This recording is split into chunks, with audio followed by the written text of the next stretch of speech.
Welcome to this session on positive participation in sport. We have some amazing panel members. And for those who are new to the group, I am Jane Ring. I'm the Parent Support Officer at Look. And we have Jo here on the call as well. Jo, give a little wave. Hello all. And Jo is the project assistant, so she's helping me host today. She will be on chat later, so if you have questions that come up, then she will be able to kind of make sure the panel members get them. I said in my email that we've got space throughout this evening for you guys to ask questions. We have had a look as a panel of the questions that have been sent in, and if there are things that we haven't answered, please follow up with me afterwards and we will do our best to kind of answer them for you. So we have a little order today. We'll hear from British Blind Sport to start with. And then there'll be time for questions because they've got lots to share with us about how they engage the kind of population, how they train teachers and QTVIs as well. And then there'll be time for questions for them. Then we have Gwen-Ann Young, who is going to talk about her daughter Catherine's experience of accessing sport and how goalball has been a really positive influence in their lives. And Gwen-Ann has to go at 8:30 to be a mum to her two daughters, but she will have time to answer questions before she goes. Then two Look mentors will be speaking. Warren, who's also keen at goalball and as coach. Sorry, the dog is being really annoying, but I'll carry on. And then Nathan as well, who's really into ice hockey, which totally intrigues me. We'll have time for questions, and then we have Dan, the Paralympian gold medal winner, Dan, who will kind of sum up for us and share his journey as well. So there's time for questions, lots of time for you to listen and hopefully find this evening really interesting. We record it so that it will go on our website afterwards, and we will also be sending you some great resources which will probably be discussed tonight, but don't worry, I've got 2 sheets of things to send you, and I'll also follow up with any top tips that are shared.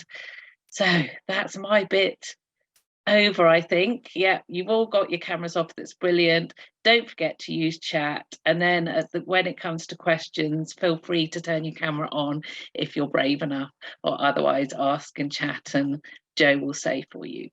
So right, can I introduce Frankie first and Vicky, who are from British Blind Sport. Thank you both for coming, and yeah, I look forward to hearing about what you've got to say. Yeah, thanks very much for having us. My name is Frankie, so I'm obviously not Vicky. I'm here representing British Blind Sport. As Jane said, we are the National Disability Sports Organisation, obviously focusing on sight loss. So our aim is to obviously get anybody blind or partially sighted people basically just into any kind of physical activity, become more active, whether it be a sport or a leisure activity or anything like that, just to keep children, young people, adults, anybody who wants to get involved more active. I'm the workforce lead for British Blind Sport, so anything to do with training regarding coaches, deliverers, teachers, anybody who again is sort of sharing our vision to get blind and partially sighted people more active, whether they are doing that already or whether it's brand new to them. Like I said, my role focuses on the workforce element. Also more specifically to do with the See Sport Differently project, which is we're working on in partnership with the RNIB. Again, my role is workforce, but that covers all elements of those who are looking to get more active, who are currently experiencing sight loss. So we're here just today to sort of advise and just let you know what we do as an organisation and hopefully how we can help with obviously the topics and things that are being discussed today. Something that I'm concentrating a lot on at the moment is we are delivering some visual impairment awareness in sport and physical activity workshops around the country.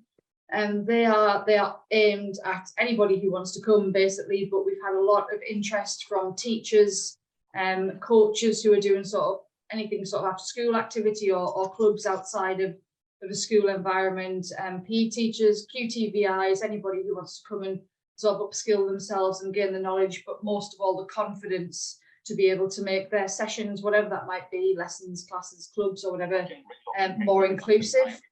I've actually got sight loss myself. I haven't had sight loss since being a child or a young person. I lost my sight when I was 27, so I came into things obviously a bit later, but I do know from personal experience what it's like to have to go to sessions, new things, and hopefully rely on the knowledge and the confidence of those people who are delivering those things. And it is hard, it is tough, and it's not easy when it's not easy anyway, but especially when the kind of the knowledge isn't there and the confidence isn't there for who's delivering. I also coach and play visually impaired tennis. So not to plug it, but we are looking for a lot more children and young people to get involved in that sport as well. So any questions outside of this meeting that you may have around that, I'm also willing to help with. But yeah, basically, again, sort of my role, we're looking to upskill those people who have that responsibility and who are looking after your children, young people within schools. QTVIs especially, you know, they don't necessarily need to have the sport knowledge, but what they do need to have is the confidence to allow the child or young person to take part, to know what it's like and how important it is for those young people to have the independence to take part.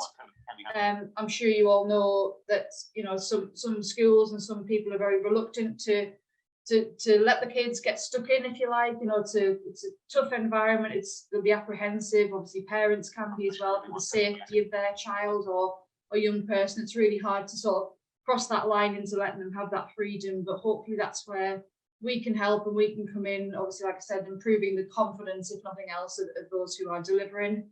I think it's really important to know what equipment and things are out there, what CPDs, what education is out there for those people who are delivering, which again will help them create that really positive and that good experience, that environment for children and young people to go into.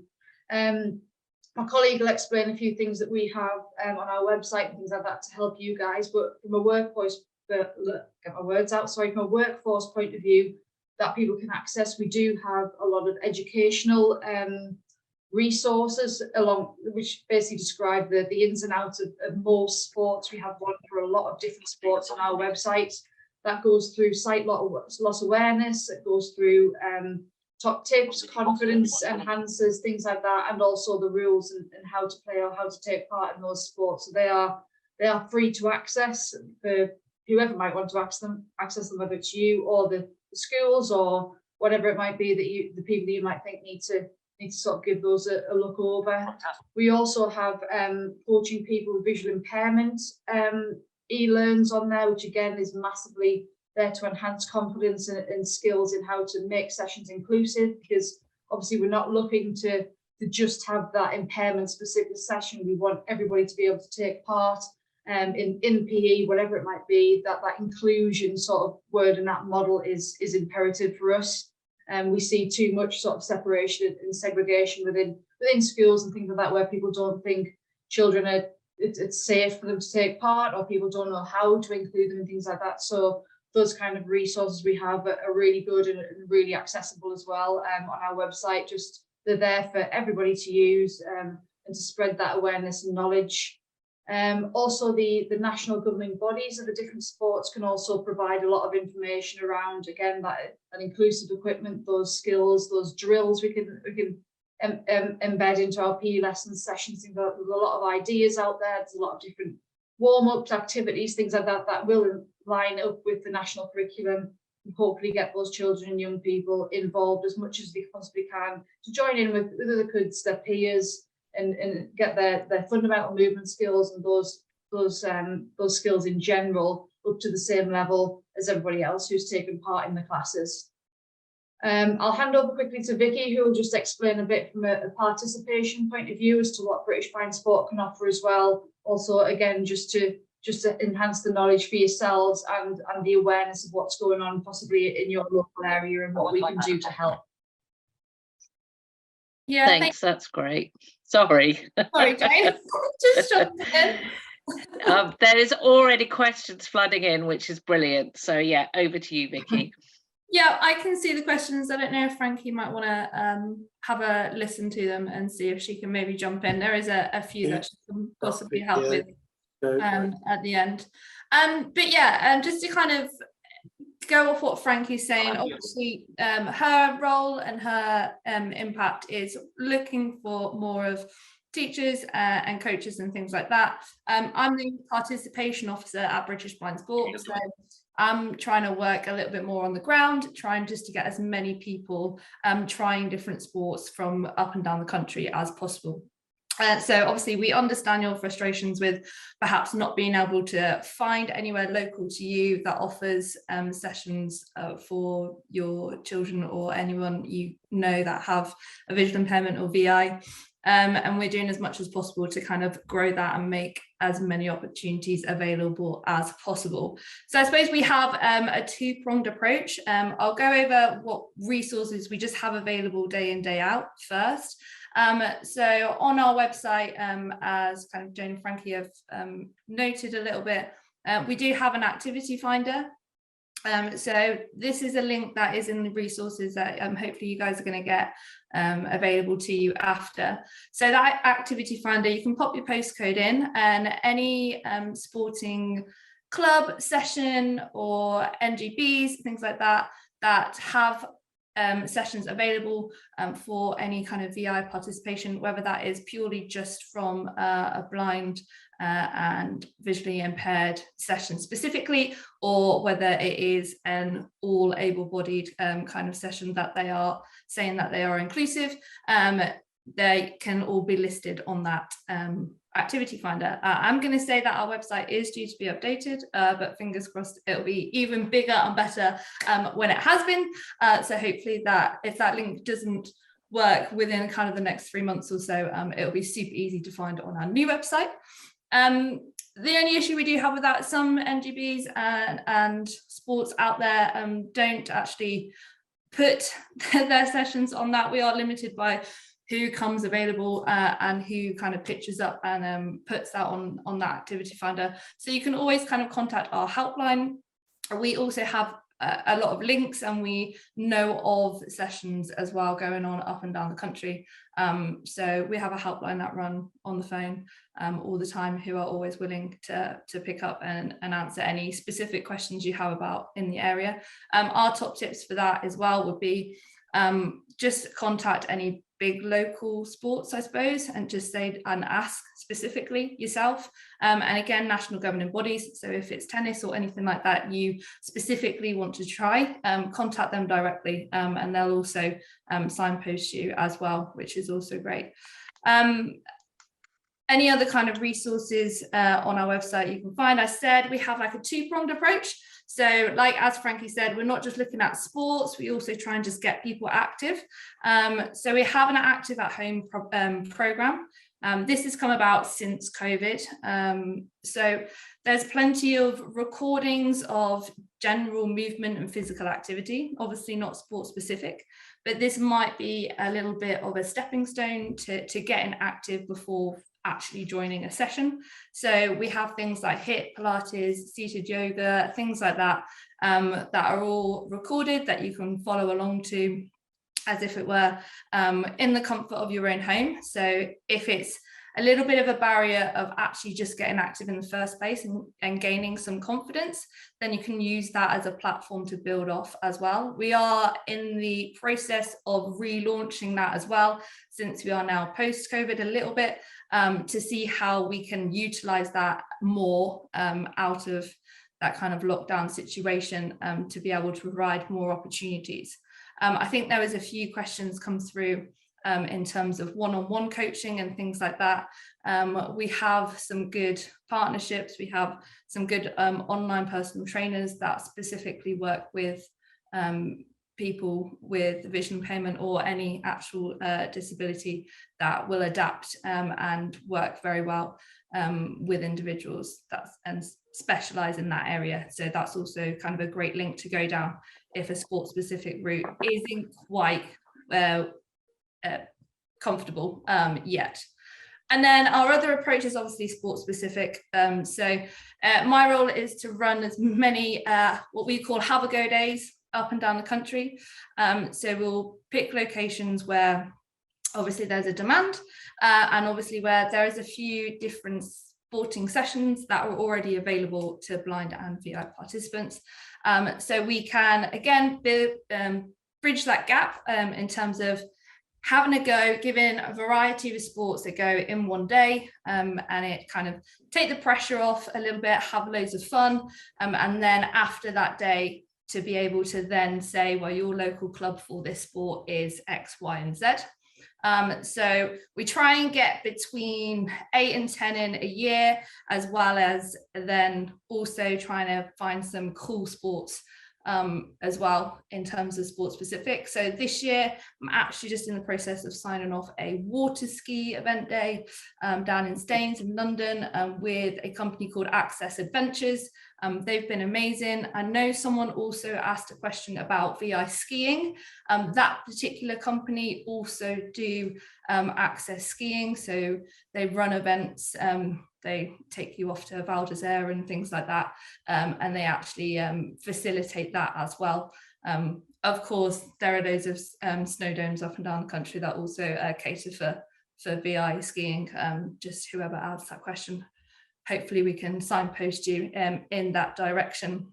So yeah, again, those have a go days, we try and get 4 to 5 sports, 30 to 40 minutes spent on each one, just to have a go and then have an awesome day, and hopefully you find something that you love and you can take away from it. Have I missed anything, Frankie?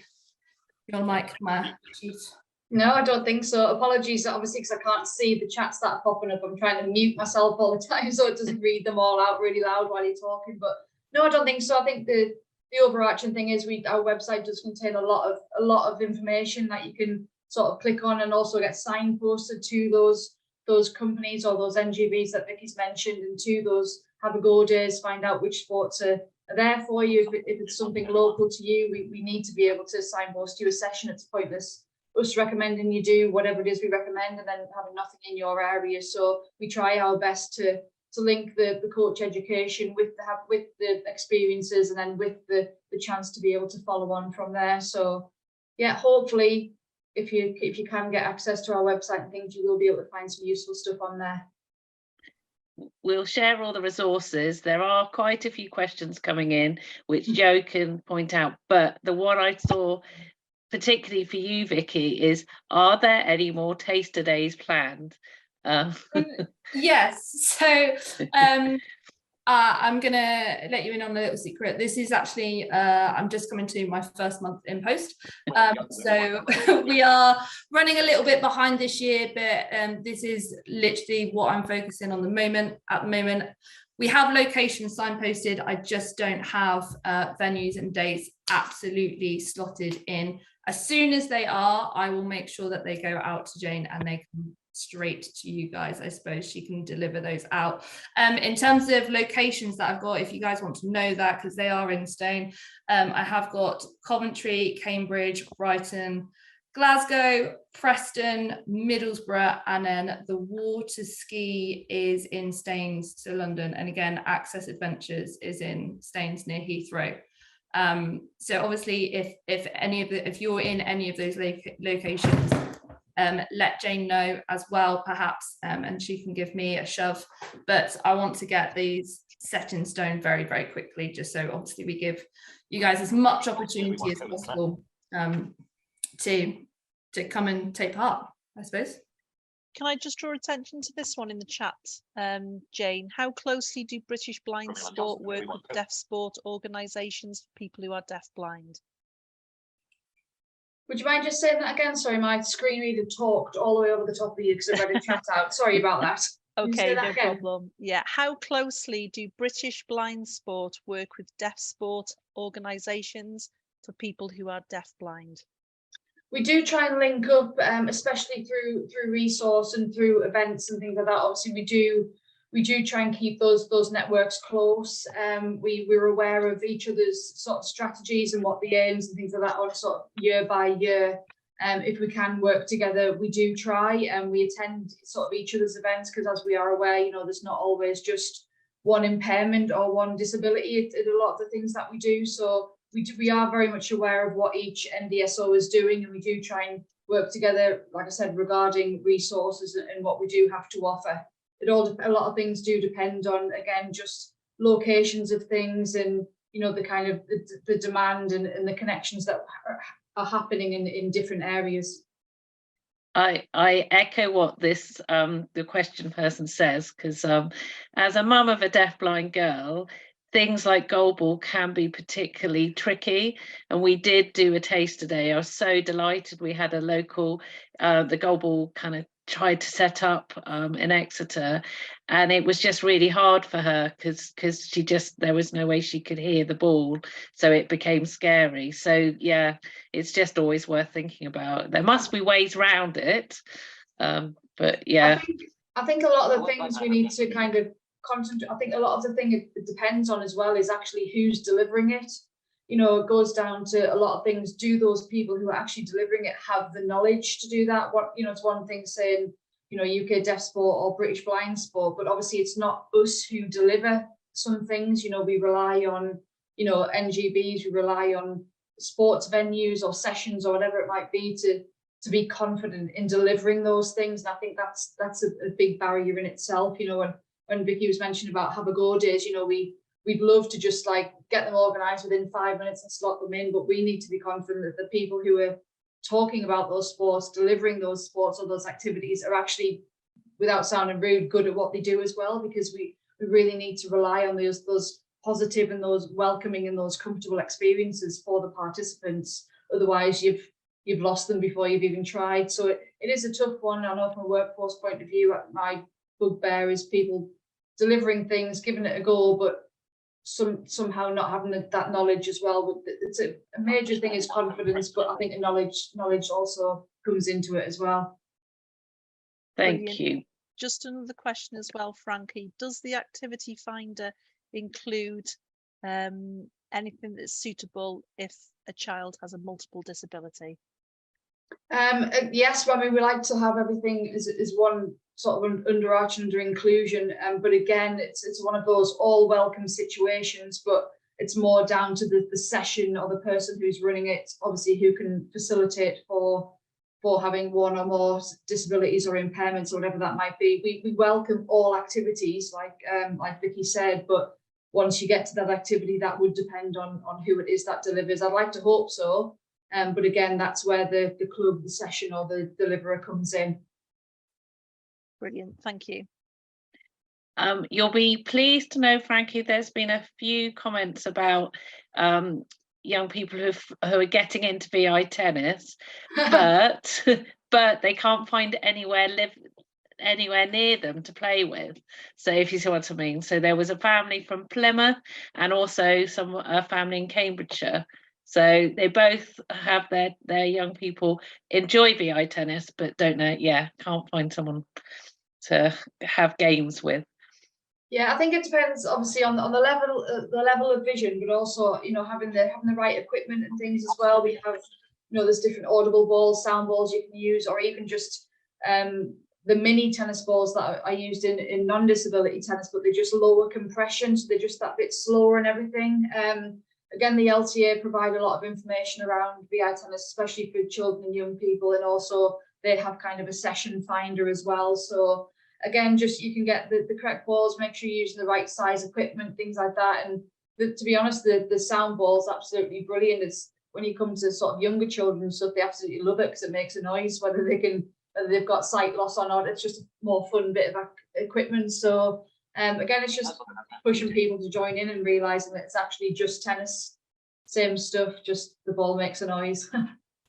Brilliant, and a lovely message here. The Have a Go days are fantastic, and I thoroughly enjoyed, and I thoroughly recommend going. Oh, that's great.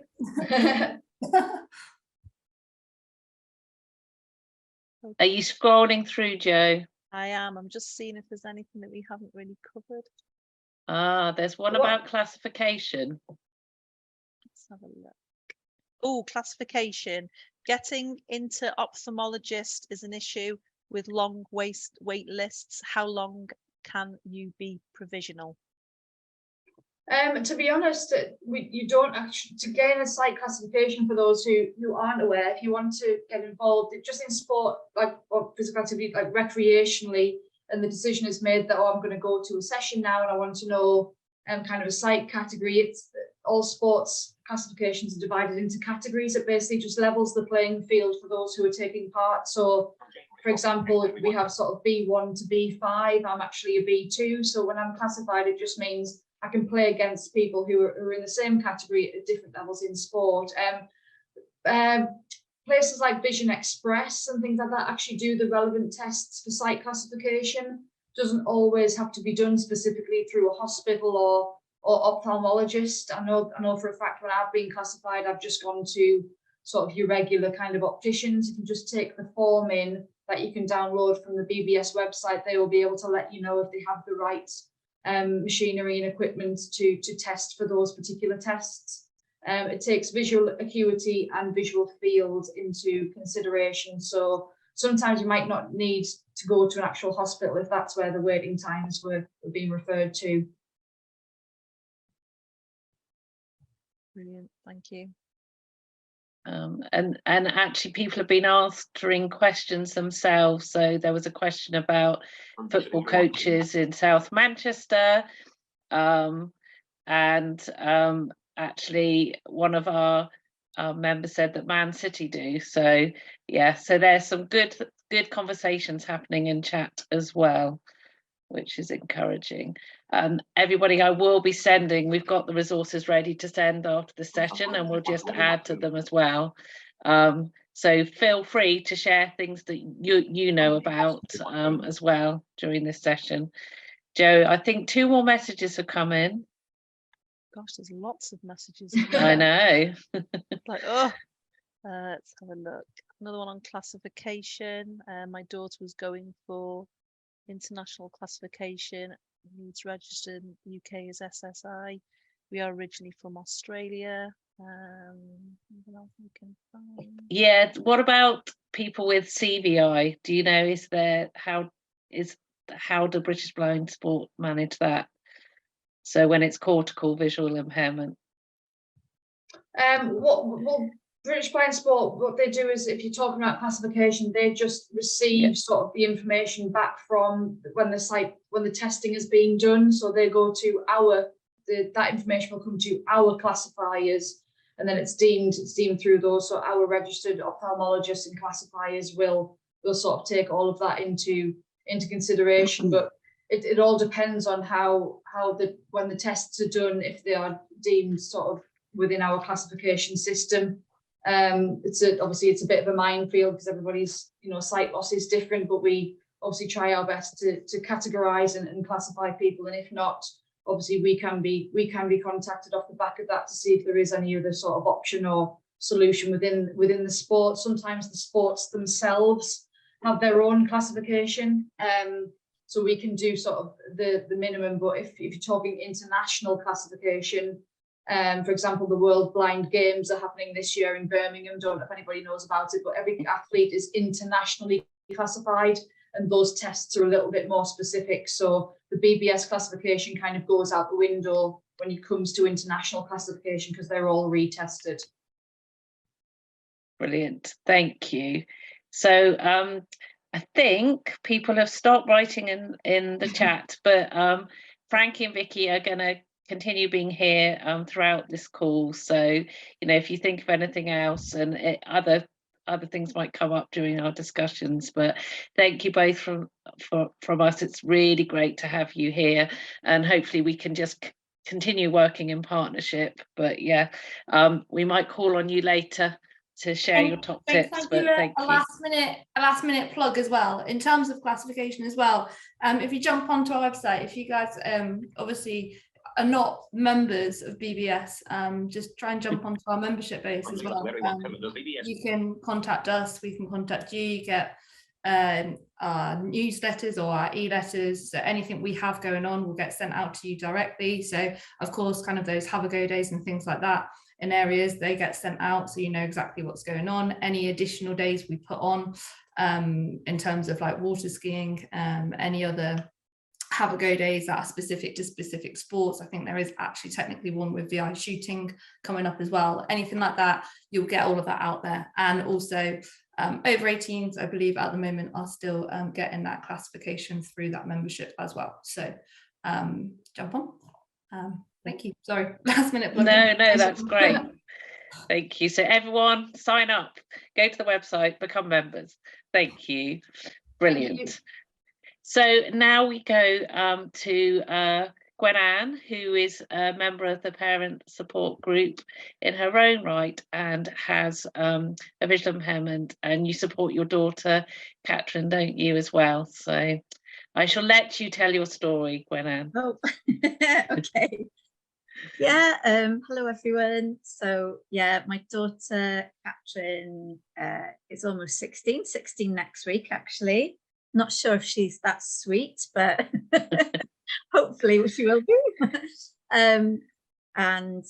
Yeah, I've been trying to support her with when it comes to sport since she was very young, because I had very negative experiences in school myself where I just didn't feel included really, and it just gave me quite a negative view of sports going into becoming an adult, which has taken time to shift really. So yeah, just that feeling that you just can't do it. You're not a sporty person. You just can't, if you can't catch a ball and you can't sort of keep up with everybody else in the team sports, then you must be bad at sports. So when you're young, it doesn't occur to you that maybe, there's other things, other barriers in play that are making this happen, and it's possibly not you. But anyway, so I've been trying to help her. But there's only so much you can do. You can communicate with school, build up a really good relationship with the school. They can try different things, but at the end of the day, they've got their own targets that they need to reach. They've got their own curriculum. So it's very difficult. And also, it's the attitude of your child as well, and what kind of personality they are, because you can bring your child up, with the intention of making sure they're a very confident person who will speak up for themselves, but you can't make them become that person, can you? If they're going to be shy, they're going to be shy. So it's taken a very long time for her to speak up for herself, and I'm really proud of who she is now. She's becoming, a very confident young woman, but there's been times in school where she just doesn't want to say anything, and they've offered her alternatives to the lesson in school, but she feels quite awkward, so ends up not taking part. So anyway, after this going on and on, I was thinking, right, we need to be doing more outside of school.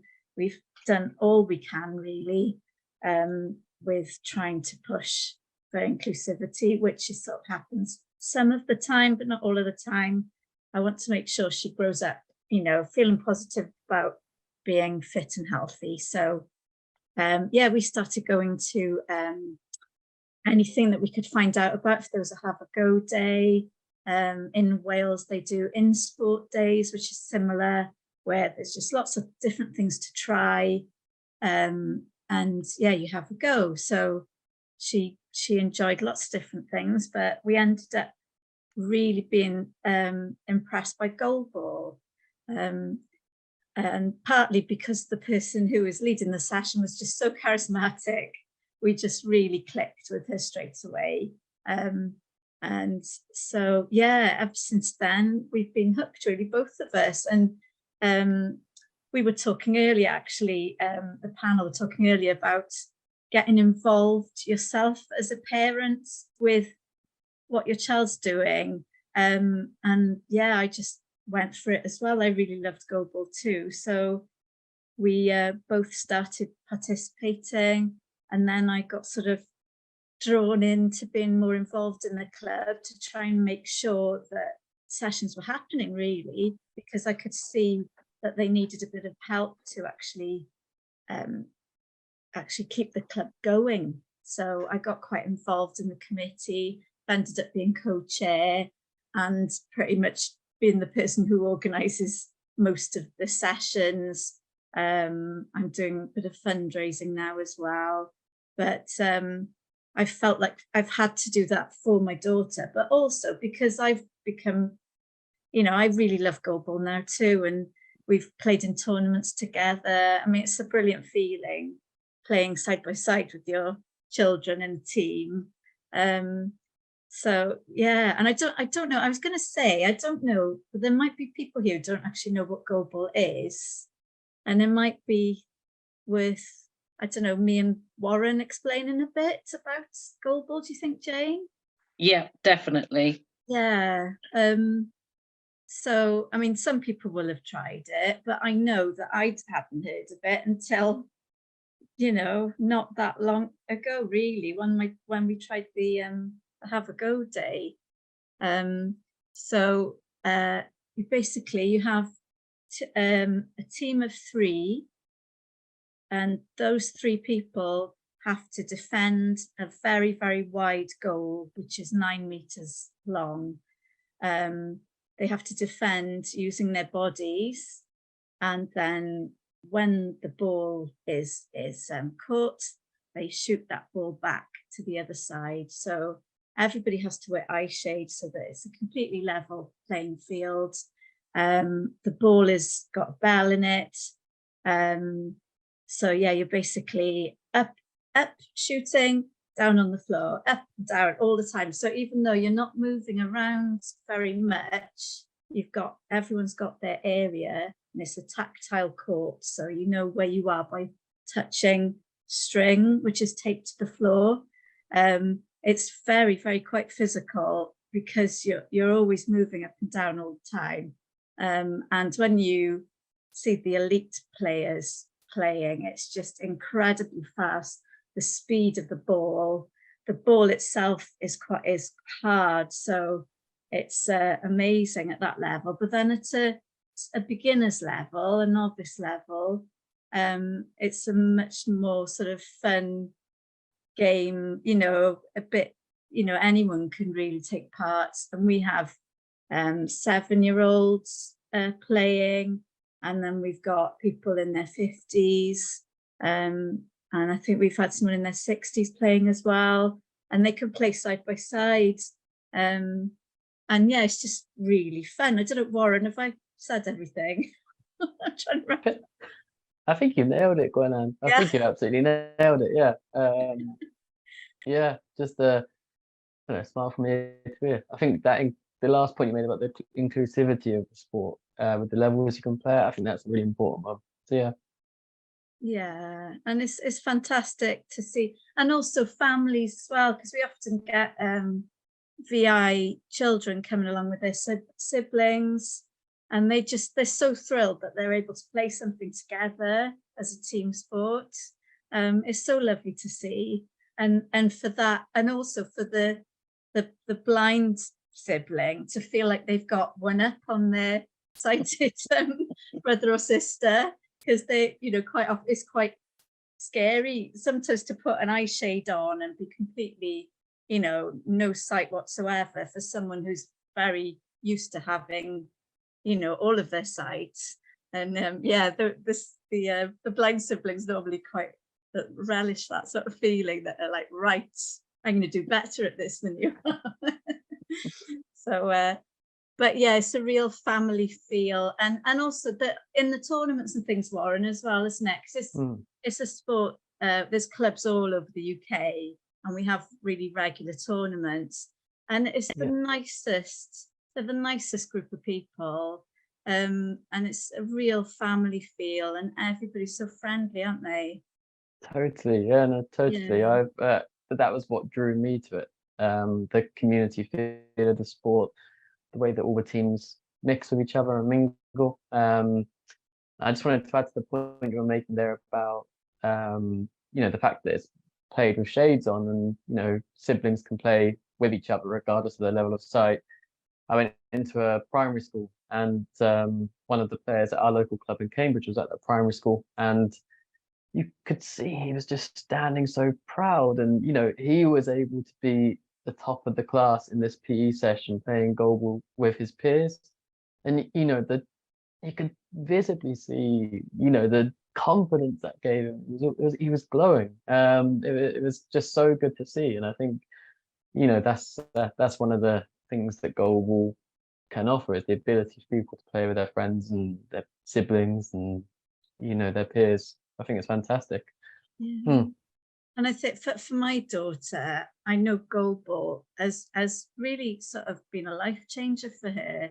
When especially during lockdown, they organised loads of sort of online Zoom social meetups, and she was in her element. She loved it. I mean, I think she really enjoyed lockdown because school is hard for her, really. The social side of school is terrible, to be honest. But those Zoom social meetups they had during lockdown, she just loved it, and she made so many new friends.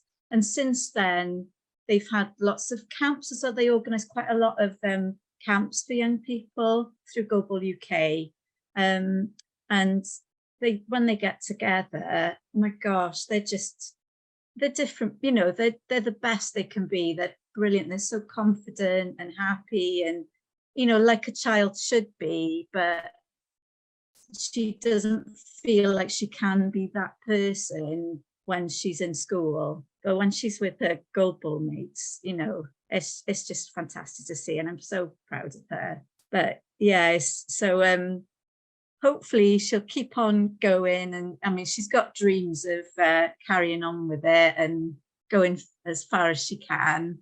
So we shall see what the future brings, really. But yeah, she's only got a couple of weeks left in school now, really, because she's doing her GCSEs, so there won't be any more PE lessons. And they have been really good, and they've been really good at communicating. The school PE teacher actually really gets on with Katrin, and they're always talking to her about goalball and things. But yeah, this been really difficult, and it's a shame, and there should be more support, I think, in schools to help the teachers find other ways of working, because they're so overworked, they're so busy. They've got to do this and this. They've got to do badminton. They've got to do football. And I think the time it takes for them to try and think creatively about how to include children is so limited that I think it'd be good if there were more resources available for them, really. I know there's a goalball resource being produced at the moment, which is going to be going out, I think, being offered to schools across the UK, because my daughter was filmed in it for it. So that's really good, because we really need to raise the profile of goalball, because I think children, especially that are in mainstream schools, haven't heard of it, don't know what it is. So yeah, I'm not sure what else I was going to talk about, Jane. No, honestly, that was amazing. You've just had a message. Loving hearing about the amazing way you've supported your daughter and what a huge positive difference it has made to her across the board. My husband loves playing goalball with our son too. It's an awesome game. And I think you're right, Gwen-Anne. I think a lot of us feel a bit helpless when it comes to participating and supporting our children through kind of navigating PE at school. There was another question early on, actually, to British Blind Sport about offering, I think, taster days or to schools, and what that. Oh yeah, does British Blind Sport do taster sessions for mainstream secondary schools? How best to suggest ideas to allow VI children to enjoy and get involved in PE? Because I think that it could potentially make a huge difference. Vicky, you turned your camera on. Yeah, I thought I'd make sure you know I was listening here. So we don't specifically go out to schools. However, that's what Frankie's role is doing within workforce, is to trying to build that confidence and awareness. And yeah, we've got a variety of different toolkits on our website for various different sports that can be used to obviously adapt sports in different ways. The Have a Go days are there specifically for kind of the wider population. So we don't, obviously, in terms of getting as many participants as possible, going to mainstream school is possible. It's not going to help us gain as much participation in that area as possible. However, obviously, we'll try and go out to as many people as possible. We'll try and link with schools to become venues and things like that as well. So possibly it could be that a Have a Go day is run at a mainstream school, and then try and get as many, make sure as many schools in that area know that this is going on. And perhaps obviously we've got to take safeguarding into consideration, but if there are any PE teachers that want to come and observe and learn how to manipulate and make sure that sessions are accessible, often we just find that it's communication and education, as Frankie's kind of dived into. Obviously Frankie's jumped in, so see if she can add on to that. No, I was just going to say just exactly what you did, but these VI workshops that we are promoting at the minute are open for anybody to come to, so there's no reason why, we've delivered to a lot of mainstream staff, so there's no reason why they can't then take that back to their school if they do have a child with a visual impairment, or they are looking to make things more inclusive. There's no reason why they can't host that kind of thing. We're hoping to sort of start that domino effect of we can hopefully educate the teachers who can then go on to share that knowledge and that education and sort of support in their own way as well, like independently as well. Another message in the chat box, Jane. We need to get goal ball out to sports clubs, not just schools. We'd love someone to come along to our disabled sports club. So a lot of interested in that. There is, honestly, Gwenan, you are just brilliant, so thank you for sharing that. Has anyone got any? So Gwenan's got a little bit of time before she goes off to be a mum again. So has anyone got any other questions or thoughts for Gwenan? I was going to say as well, on Goalball UK's website, they've got Club Finder. So if you're trying to find where your local club is, they're trying to set up new clubs all the time. I know they're really keen in my area. They're really keen on setting up a club in North Wales. They're really keen on for ages to set up a club in the southwest sort of Bristol area. But it's getting one or two people. You just really need one or two people who have got that determination to get something going. But it's finding those people really who will take that on, because you need that to keep a club going. Otherwise it just fizzles out really. I think if you wouldn't mind, if I could just jump in about goalball as well. I think the difference is with goalball is they're desperate for, it's not the blind and partially sighted people that they're trying to sort of advertise to. Yes, they want lots of participation, but it's actually the sighted community and sort of that it's that support that they actually need. They run a lot of education courses, how to actually officiate as well, so that you can get people along to tournaments and sessions. That's how it's so different as a sport, because it's geared up for the blind and partially sighted community, but actually the sort of the attention they're desperate for is actually from the sighted community. It's very different in other sports. They have a lot of mainstream awareness, but not so much the blind and partially sighted awareness, where it's different for goalball. So, the sports clubs and things like that, they're desperate for those kind of people to actually get involved, because they're the ones who can run the sessions and officiate and help that way. And, as Gwen has said, they can also, take part at a novice level. Anybody can stick those shades on. So it's quite different in sort of the sporting environment, but it's those kind of people that they're really trying to encourage. Yeah. Brilliant. And anyone can do it. You know, you just need a little bit of passion. Because my Catherine's been, she ran our session on Saturday, you know, and she's severely visually impaired. So with a little bit of support, she ran the whole session herself, because our main coach is away, and she loves it. It's such a confidence boost, and she can put on her CV that she's been volunteering in the community. So yeah, it's just so inclusive. Brilliant, thank you. And yeah, thanks for being an amazing mum. Yeah, so there's other things coming in. Jo, I don't know if you want to share. Yeah, I've been a secondary school PE teacher for many years and have a blind 4-year-old son.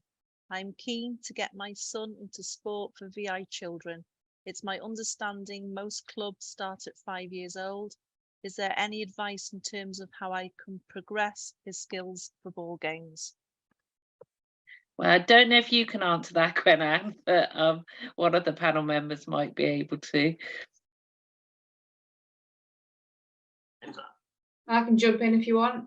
I can give it a go if that's all right. I was just going to say, I think just like any kind of sort of physical education and things like that, it's all around like the fundamental movements.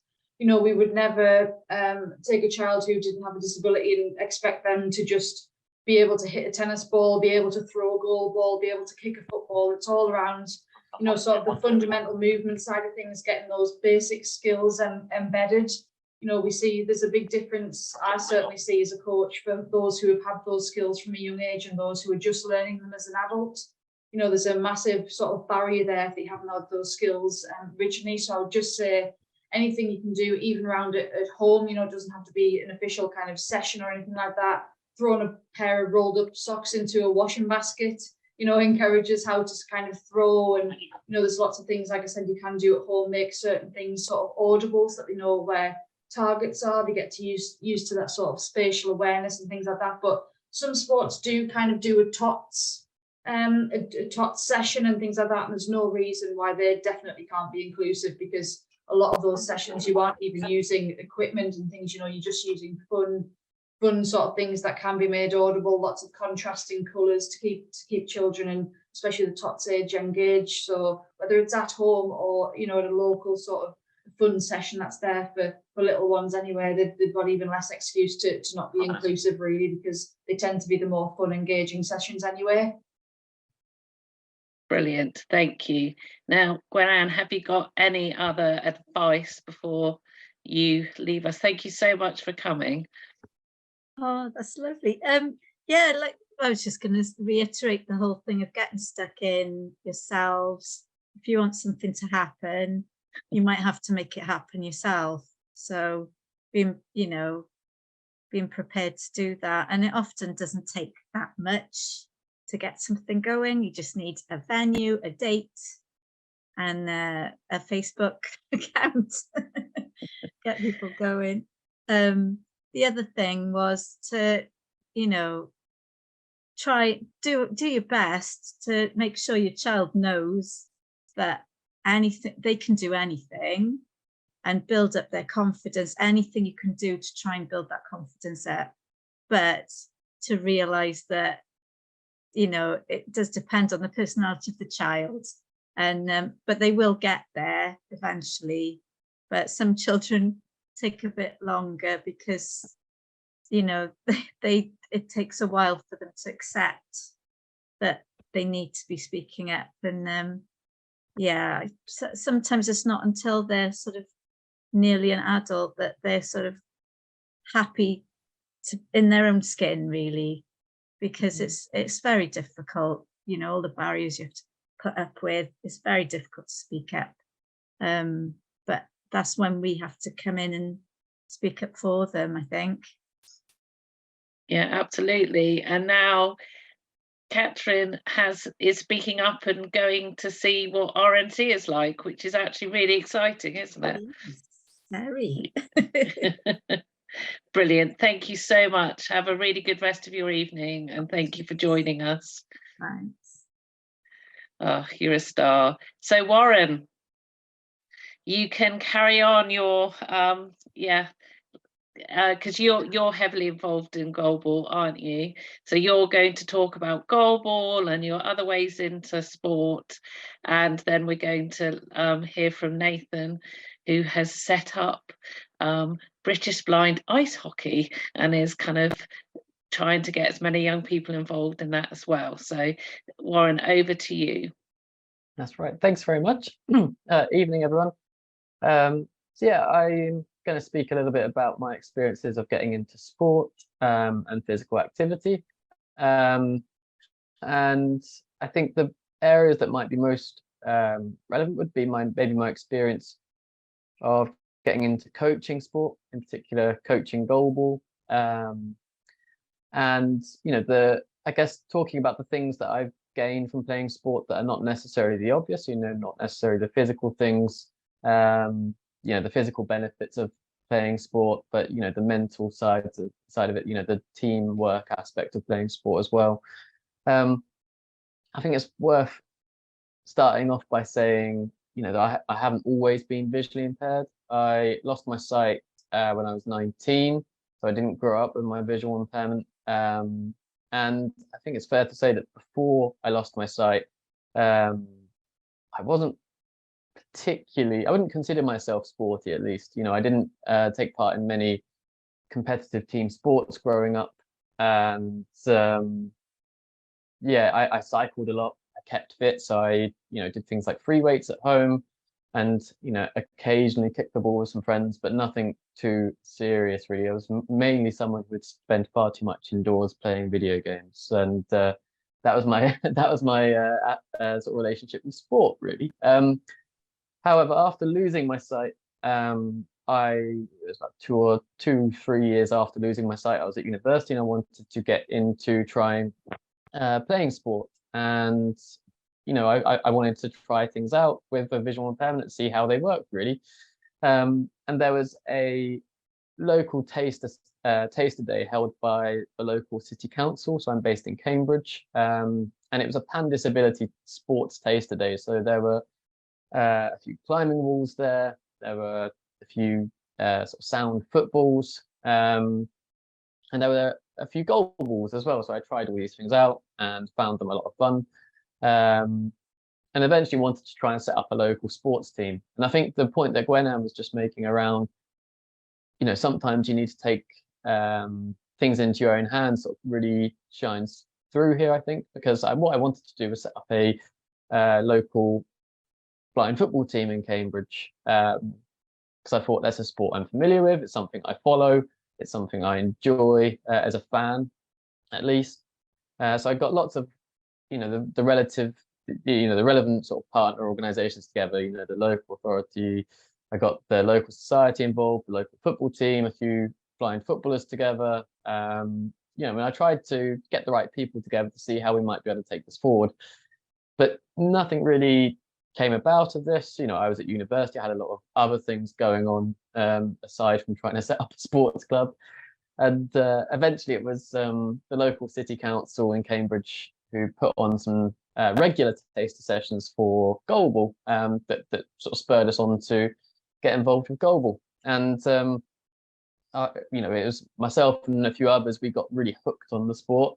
And we, without really knowing what we were doing, we went on to set up the club in Cambridge. And this club has since gone on to, this sport and this club has since gone on to become one of the biggest things in my life. I think it's fair to say, it's my biggest hobby.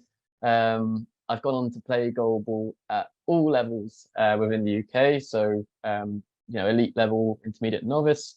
And I even spent 9 months after quickly going up from novice level. I spent 9 months training with the national team, which was incredibly hard and quite gobsmacking, really, considering my relationship with sport before losing my sight. It was a bit of a sort of experience of being thrown into the deep end almost, I think. And I don't know, perhaps I didn't take it quite as seriously as I should on reflection. I was 23, 24, and I perhaps could have taken it a little bit more seriously. But equally, I think the thing that I really enjoy about the sport is the community side of it and the fun side of it. So that was about sort of 2013, 2014, that whole process of the club forming and, quickly rising through the ranks and, the club growing. And the club's since gone on to, become one of the biggest in the country. As a result of my experience playing at different levels and, playing the sport for about 10 years now, I've, developed a lot of coaching skills, and I've developed a lot of personal skills off the back of playing the sport, that I don't think I would have developed otherwise. I remember when I first played my first competitive game of goalball, I went onto the court and I was shaking, shaking like a leaf. I was incredibly nervous. I couldn't really handle it, if I'm being honest. I think I conceded quite a few goals.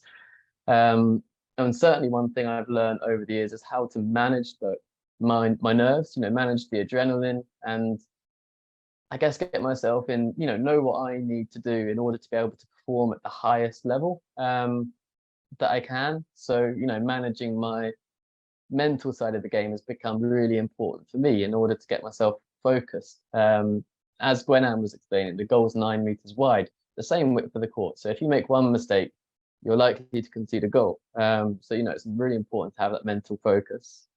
Another thing I've learned as a result of playing goalball is that the teamwork aspect of the sport. So, knowing what I bring to the team and what others bring to the team and how we can best work together to, I guess, create the biggest, get the most out of us as a collective. And that goes for everyone who's on the court. So you play with 3 players at any one time, but you can have up to 3 subs as well. So, maintaining that balance as a team in terms of, what you want to get out of the tournament in terms of court time versus competitiveness is really important, and how we can best manage our resources in order to achieve what the team wants. I would have never been able to approach a tournament like that without having got involved with, team sports. And I think those skills, that being able to operate under pressure, that being able to operate within a team, they are skills that transcend sport. They are things that I've used, taken from a sports setting and, applied them in the workplace, for instance. I can certainly see how those skills have sort of cross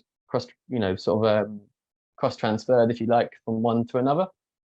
And certainly as I've, in more recent years, I've got into coaching a lot more. And, with my visual impairment, when I'm coaching on the side of a goalball court, I can't see what's happening on the court.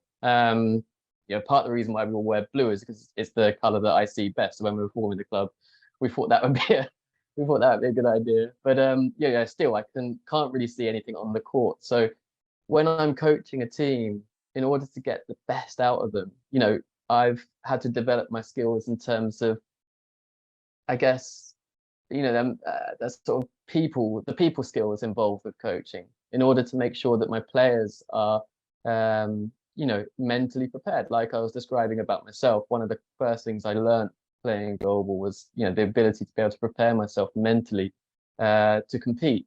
So if I can prepare, if I can understand different characters and, personalities that make up the team that I'm coaching, I'm then able to get them to be in the best frame of mind mentally to be able to perform as best they can. And there are certainly some tournaments I can think of that I'm particularly pleased with, where I feel like I made a bit of a difference. There was a team I was coaching, a friend's team. I'd never met any of these people before, and apart from my friend, so there was just her and 4 others. And after losing our first game quite heavily, it was a case of bringing the team together, assessing, the situation, and we went on to win the tournament. So by the end of the day, everyone was going home with gold medals. So it was that was quite a lovely turnaround, really. And I think one of my biggest reflections from that was certainly just making sure that everyone's playing, with the best sort of mindset, with the best frame of mind that they can approach the games with. And again, that's another skill that I've used in work. So when I'm managing people in work, those are those skills that I picked up through sport are things that I've transferred into the workplace as well, and into life outside of sport. I think you know, I think there's so much that can be learned through playing sport that it's you know, it's something that I'd strongly recommend a lot of people to get involved with. At our club, with Cambridge, we've you know, developed a club where we welcome in players of all ages. So, you know, we go as young as sort of, we say about 7, 8 is about as young as we might go. We've got junior goal balls, where they're slightly smaller. And you know, we've had players up to their 60s as well, like Gwenan was explaining. You know, when it comes to tournaments at novice level, the players who might start competing at novice level, so that's the entry level of competition in goal, will tend to be around 12, you know, that kind of age. And you know, we're a club that's run by and for blind and partially sighted people on the most part. You know, we have parents and volunteers who do help, you know, do help out with the running of our club. But you know, we're all people who understand what it's like at PE. We all understand what the barriers are like, you know, growing up. So we've got people who have that lived experience. And I think that makes a big difference when we have children and families coming and participating in our club. So yeah, and you know, there will be other clubs out there like ours across the UK as well. And you know, I wanted to also reflect on some of the things that Gwenan was saying as well in that regard. You know, we also have sighted siblings coming along. You know, we have sighted friends coming along. You know, that's all incredibly important for us in terms of, you know, showing everyone what an inclusive sport goalball is. There are friendly competitions as well that are becoming, you know, more a thing, for want of a better phrase. Our club in Cambridge ran the first one in the country, given, you know, using this pot of funding from Goalball UK.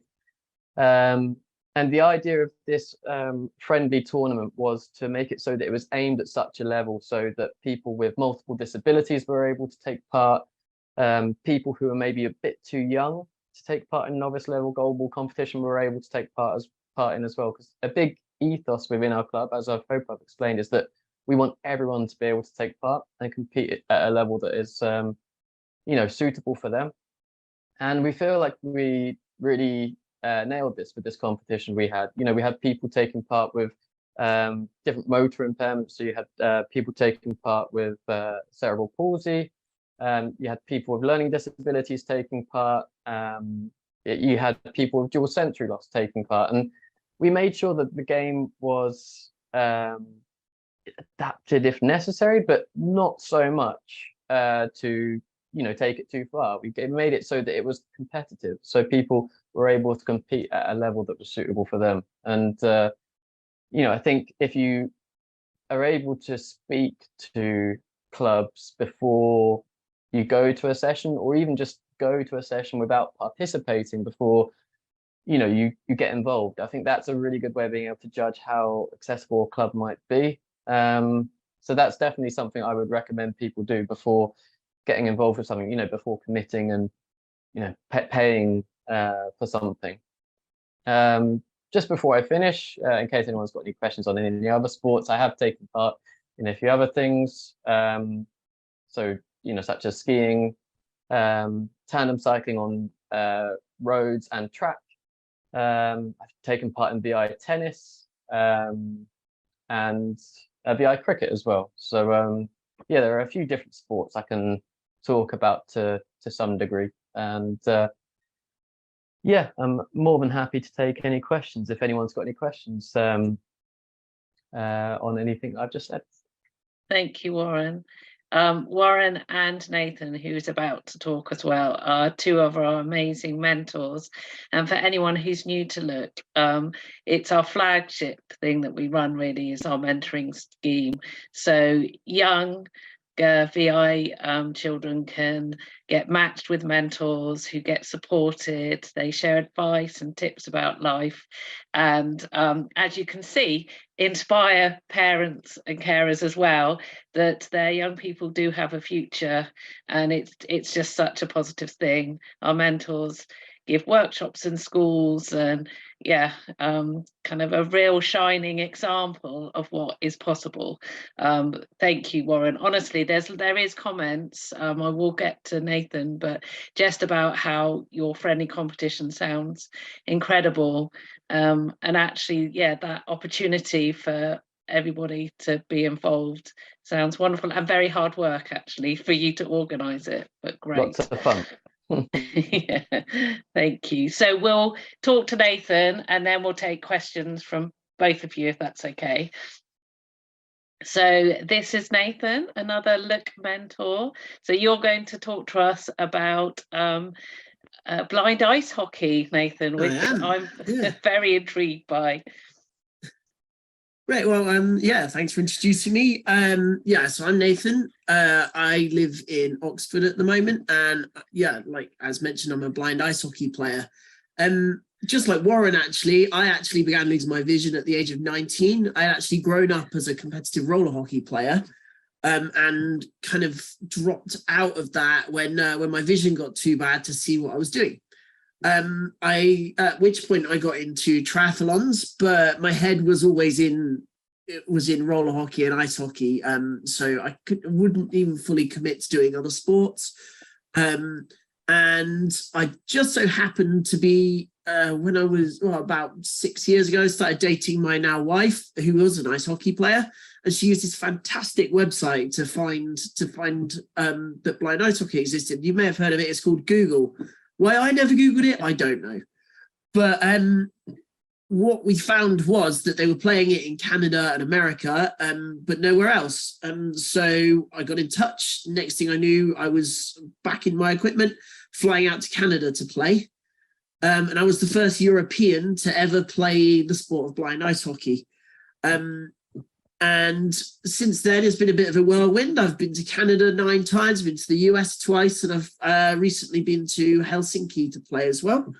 And because of my passion for that, I decided that as there was no pathway to do that in the UK, I'd start my own. So I started Blind Ice Hockey UK back pre-pandemic. We did 3 sessions and then it all disappeared. We just started doing them again.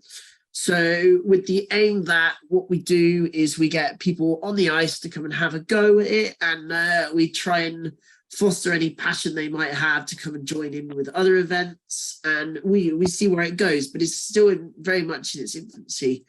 To kind of explain how the sport works, I hope people are familiar with how regular ice hockey works, but with blind ice hockey, we take the biscuit-sized rubber puck away and we replace it with something that's more the size of a dinner plate.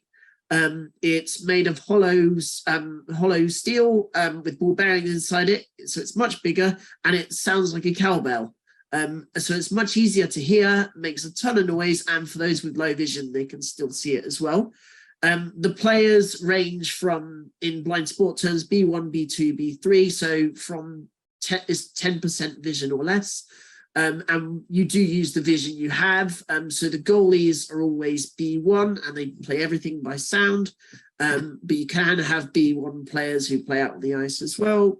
And we have a good mixture of players, which keeps the game flowing and includes all players as well. Like I said, goalies are always B1 or blindfolded, so they do everything by reaction. So goalball players transfer across very easily. The goal in regular ice hockey is 6 foot wide by 4 foot tall. In blind ice hockey, we use a 3 foot tall goal as well to kind of make things on a more level playing field for the goalie. There is 2 other things. So we don't do, if you've seen ice hockey before, especially the professionals, they play a checking sport. It's still contact, but we're not aiming to knock each other over. That's just a happy accident. And there is also a pass rule as well to help the goalies and include more players. So when attacking, you have to pass the puck between players before you can score. So one player can't do this by himself. And there's a buzzer to let the goalie know that a pass has been made and to expect an attack. Sounds like quite a complex sport, but when I do the kind of try it sessions, it is much more about getting familiar with equipment, learning to skate, getting familiar with finding the puck, getting familiar with passing it, shooting it. And these are all new skills to most people. So it makes it very inclusive, because what I encourage is for people to bring family members, siblings, friends, and stuff like that. And they always come and get involved. And no one is naturally good at it. So everyone's learning from the start, which makes it like much easier for people to kind of understand. In terms of why it's such a great sport for people with visual impairment, for a start, the skates make noise, so you can hear what else is around you. The boards mean that you're never getting out of the way. You can crash into them. You have a full set of equipment from head to toe. You're covered, which means that crashing into people is now no longer really a problem. People, you know, it's kind of encouraged within the sport. So, you know, you can fly around as fast as you want without that worry that you're going to hurt someone, which is great. And an ice hockey stick is about the same length as a cane. So even getting between the changing room and the ice, you've got something in your hand at all times that helps you to navigate. It's something I'm incredibly passionate about. In a previous life before, when I was growing up, I taught more than 1,000 children to roller skate. And I can teach pretty much anyone to ice skate as well. So anyone who comes out with a fear that, you know, I can't do this, I can teach them. And I have managed to get a load of volunteers trained in guiding and teaching people with visual impairment to come and help as well. Mostly we run sessions in Oxford, just because I've got some funding there, but we are working on building the organisation, and then I'm taking suggestions on other places in the country to do it. And with the aim of putting a team together to play international games, but also to just play wherever we get the opportunity. Like I said, it's a fantastic opportunity to get to travel as well. In the last 6 months, I've been to Toronto twice, Calgary, Helsinki, and I was in St. Louis last week. So there's a good opportunities to get around. And it is a fantastic community to be in as well. In March, I was in Toronto, and there was a group of 150 blind and visually impaired people who were all there because they're athletes. We all did everything together, and it makes visual impairment become completely normal. So there are people there who don't use mobility aids. There are people there with canes, guide dogs, people who guide them around, people who are confident enough not to use that, and we all get on with that together. So I've learned so much and gained so much confidence from that becoming normal to be a visually impaired person, and I can only recommend that so much. In terms of young people being involved, when I go and play in Canada, there is a children and young people's division, and that includes children who've not played before, right up to children who are very, very good. And when I run sessions, I include all ages. I think the youngest we've had is 4. The oldest we've had must have been in their 60s.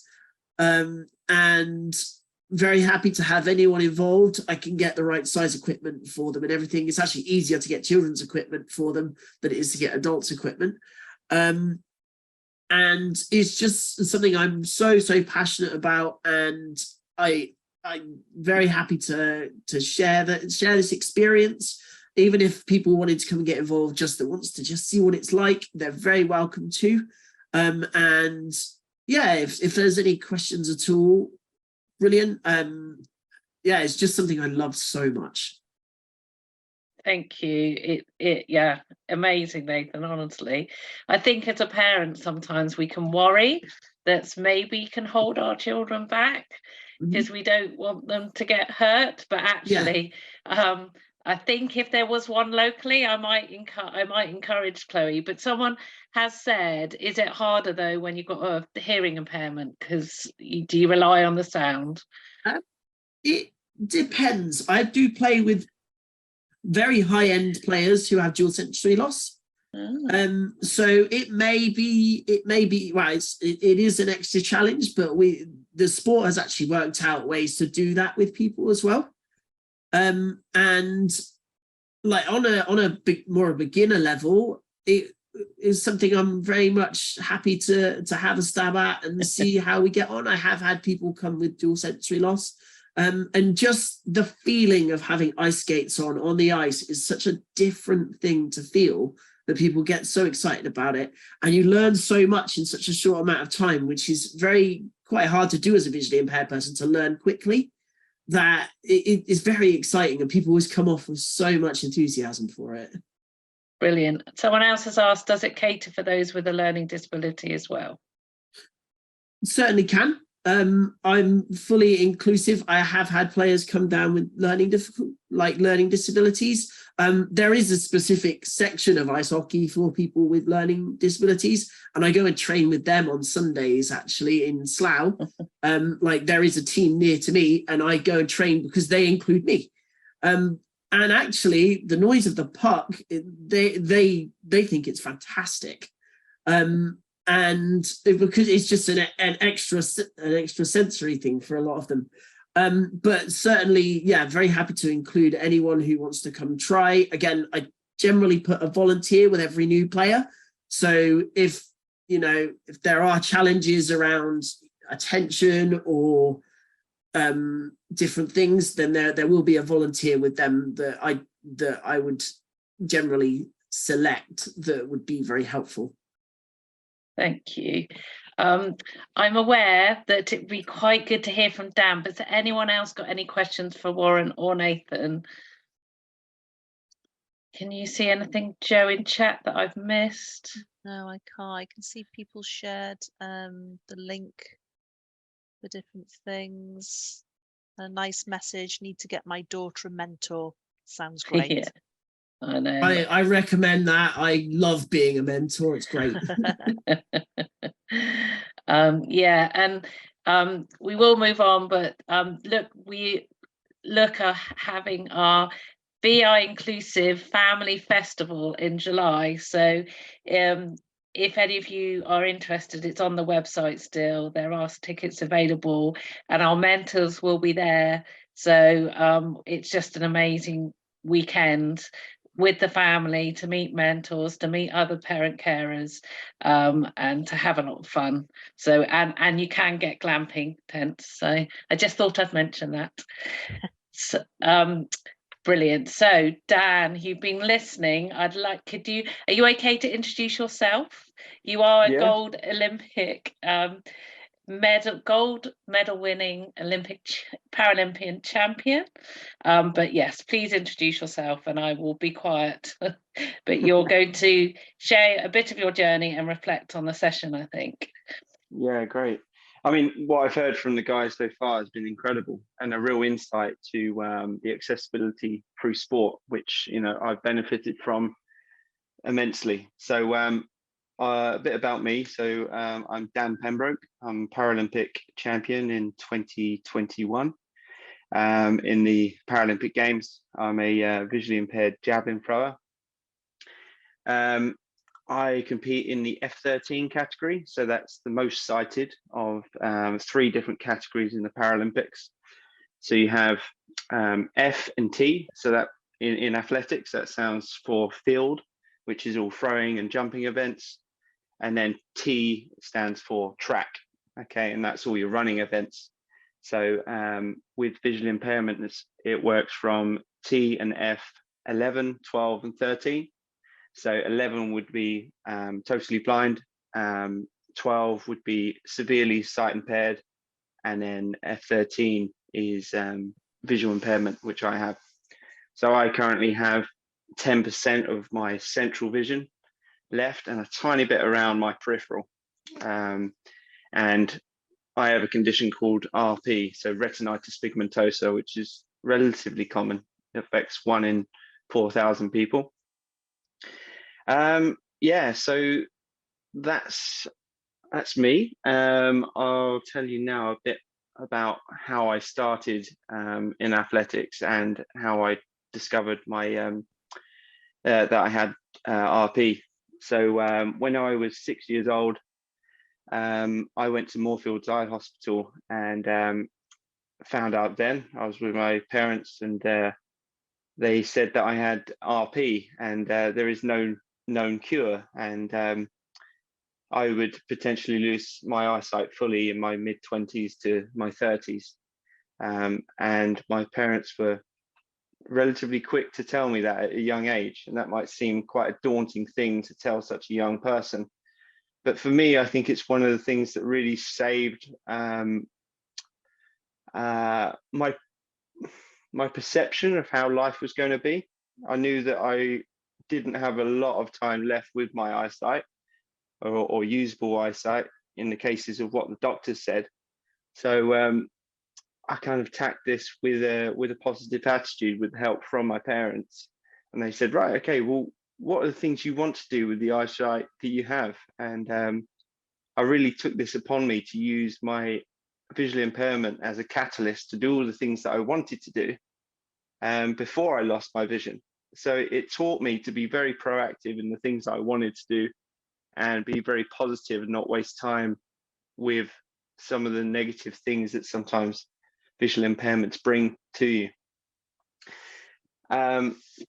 So I tried lots of different sports. I was lucky to have relatively good eyesight in my early teens. And I was trying lots of different sports. Rugby I was terrible at because I didn't have any side vision. So I saw none of my players near me. So as soon as I get the ball, I would just run forwards and shout. And I was relatively good until we started to go through the full rules of rugby and realized that you have to pass. And so, yeah, I wasn't very good at that. And then I tried javelin throwing. This was my first year in secondary school. And I wasn't really like too interested in sport at the time, but all of a sudden, because I had this insight of athletics and I've realized that I could throw the javelin a relatively long way, I thought to myself, wow, there's something that I'm good at. And so I decided then to actually join a club, a local club. And yeah, I developed my talent then and started training for the javelin. And my dad actually then became my coach, which was incredibly helpful. And he trained me all the way up until 2012, where I was actually gunning to go to the Olympic Games and not the Paralympic Games. I wasn't even aware that I could qualify for a Paralympic Games. Didn't know my eyesight was bad enough. And unfortunately, 5 weeks before the Olympic Games, I was very near to the qualifying target, and I snapped my medial collateral ligament in a competition. And it was a big decision-making time for me because, well, you know, a massive injury like that for a javelin thrower is, you know, I can finish a career. And I realized that I possibly didn't have enough much time left of my usable vision. And I had this in the back of my mind. I had also that it would take me a long time to recover from the injury to maybe get back to where I was. And so at that point, I made the decision, like, I really wanted to travel also, you know, and see the world whilst I could. And so me and my dad sat down and I said, Dad, I think I'm going to quit athletics. And at that point, I said goodbye to athletics. And I started to go traveling. And I went traveling on my own to Sardinia, where I met my now fiance. We're soon to get married this year. And we traveled together for 4.5 years. And we lived in Australia, New Zealand, and taken in all the sites that, you know, were available in these incredible countries. But unfortunately, in 2019, my eyesight was getting a bit too bad for me to be able to do all the backpacking jobs that comes with traveling, and getting a little bit dangerous. And so I decided to try and start finding an avenue of a career that I wanted to follow. And that's when I heard about the Royal National College for the Blind in Hereford. And I see that they'd done a sports massage course on an SES program, which is an adult learning program. And so I was really, really like taken back by that. And I was thinking, well, maybe this is my career path. And so I was in Tasmania at the time, calling Hereford at like 2 o'clock in the morning in Tasmania and finding out about this course. And then a couple of months later, we moved, me and my fiance, we moved from Tasmania over to Hereford, and I started a course in sports massage therapy, and that is now my job. So I do that part-time, but that's also when athletics returned back into my life, because when I got back to Hereford, I started throwing javelin a few times, you know, just recreationally. And then a friend of mine said, you know, why didn't you try to possibly get into para athletics? And a few calls were made, and we talked to British Athletics, and they said, right, okay, well, if you think you still got it, we would like to see you throw. And so I went to a competition, just threw once, and managed to throw a good throw. And they said, right, okay, we want to try and get you nationally classified in those categories that I just talked about. And yeah, they classified me as F13, and they said, right, well, let's try and get you prepared for the Paralympic Games. So I was like thrusted back into this world of athletics again. So I've gone from like traveling around Australia and New Zealand, eating pies and drinking beer, to now trying to be a full-time athlete again. So it was incredible. And in 2019, I found out about this, and obviously we had the pandemic, so things got stalled for a little while, which gave me more time to be able to train. And then in 2021, I went for an international classification in Italy, and I went through that classification, and they again classified me as F13. And my next competition after that was the European Championships, the Para Championships. And I went there and got the European record, and won the European Championships. And then the next one in the same year was the Paralympic Games. And that's where I took home the gold medal of the Tokyo Paralympic Games. So it's a heavy, weighty thing, that is. It's amazing. Yeah, so in a nutshell, that's the story and the journey with which I've been on.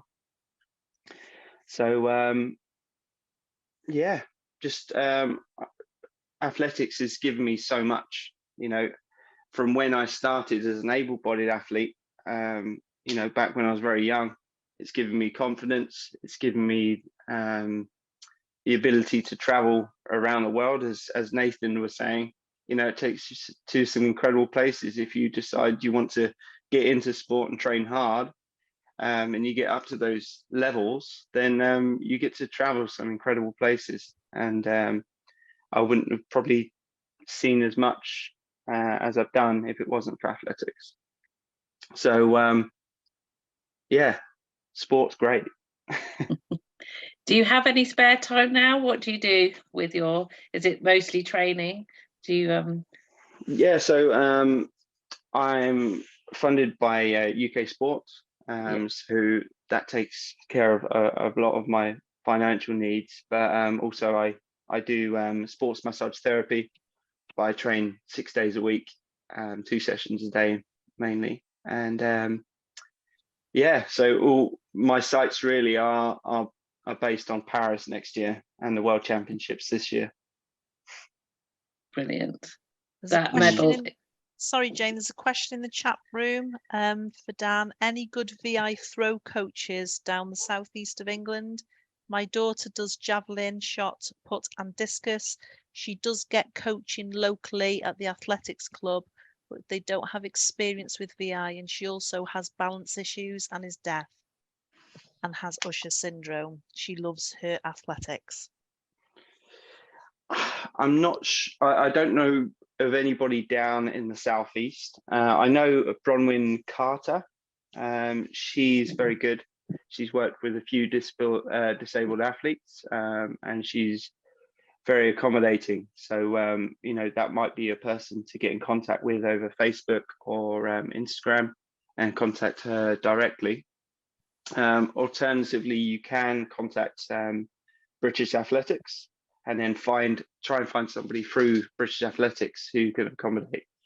That's as far as I can go, unfortunately. Brilliant, thank you. Well, we have done really well. It's 9:08, but I wondered if there was any kind of just summing up from the panel members. Thank you all so much for just coming along and sharing your stories and the information. Jo, are there any other questions that we have not answered, do you think? I'm just going through them now, Jane.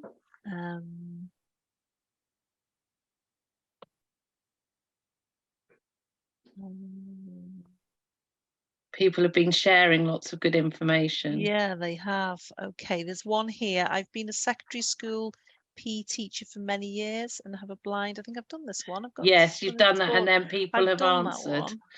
Yeah, people have answered. There's that many actually, isn't there? I know. Just going through them. I'll see if I can see some, Jane. Well, yeah, there's been some really good sharing with amongst each other.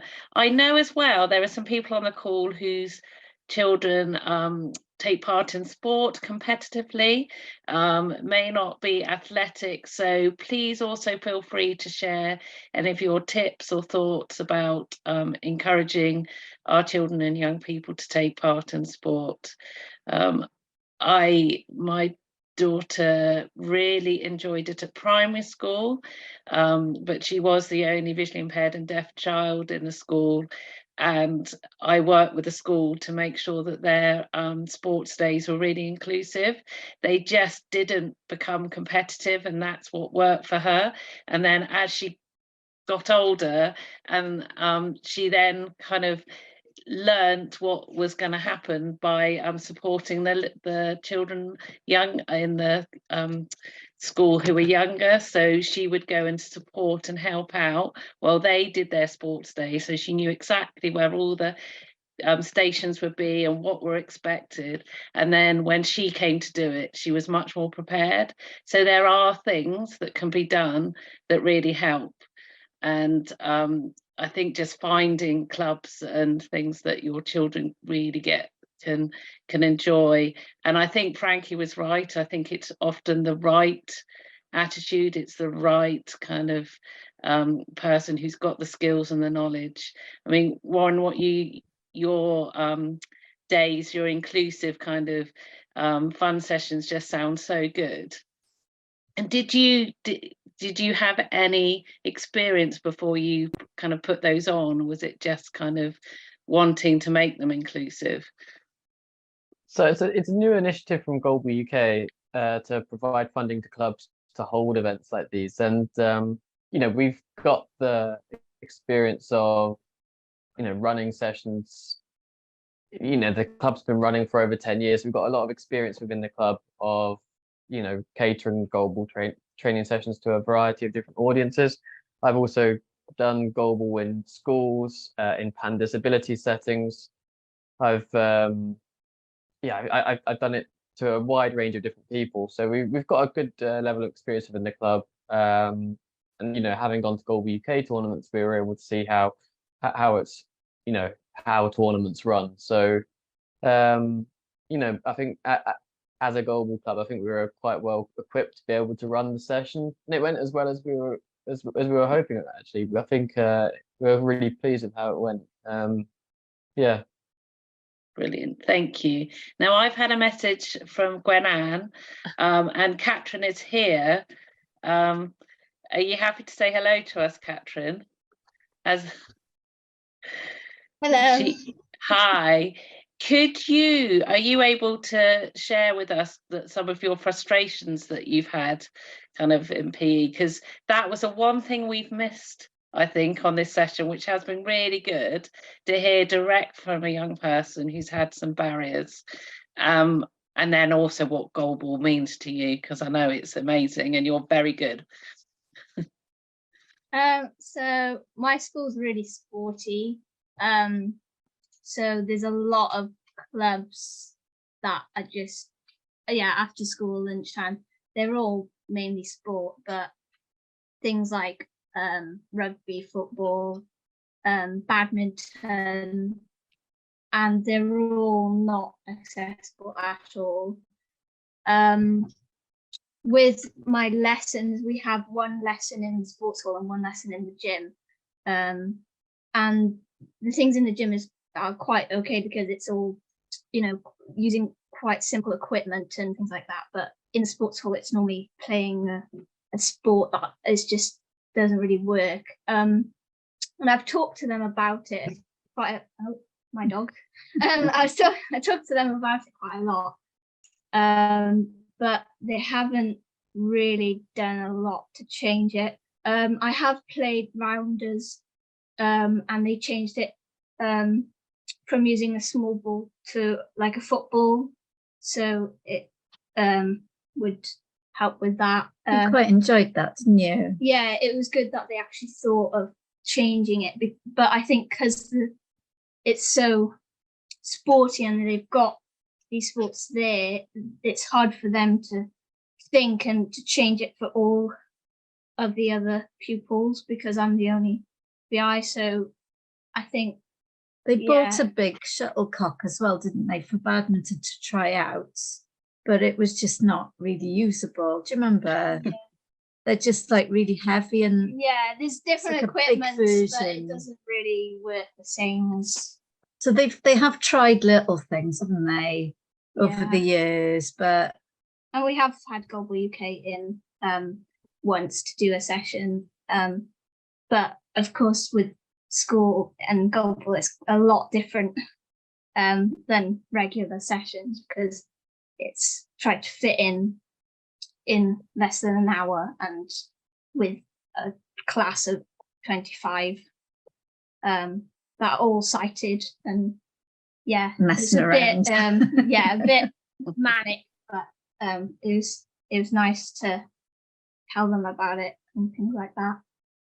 But it's hard to, because I was thinking about doing PE GCSE, but it was just, I know that some people have done GCSE PE, but they wanted me to do certain sports that you had to do that just weren't accessible, so it was kind of hard to actually choose to do that. Yeah, it would have been really your friend, one of your friends who's blind, has had to drop out.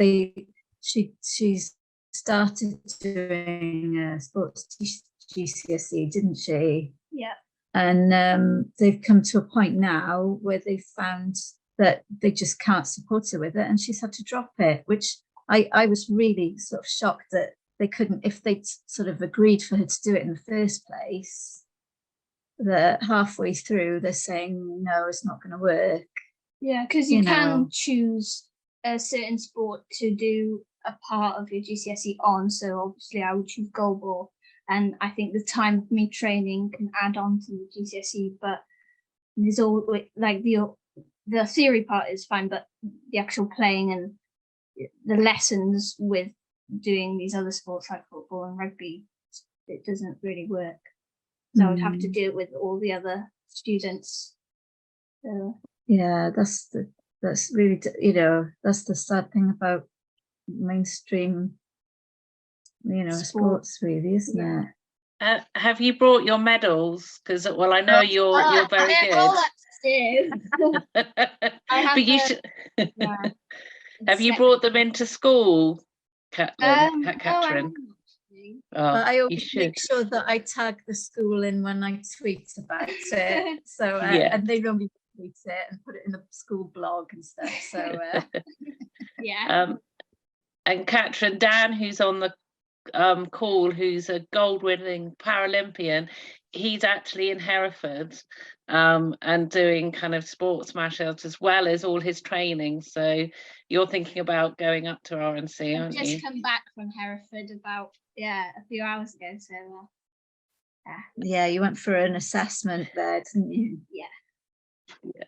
Yeah, that's good. RNC is an incredible place. I mean, I'm sure when you've been there, it is almost very refreshing to see so many people with visual impairments. because you kind of know what you're all going through.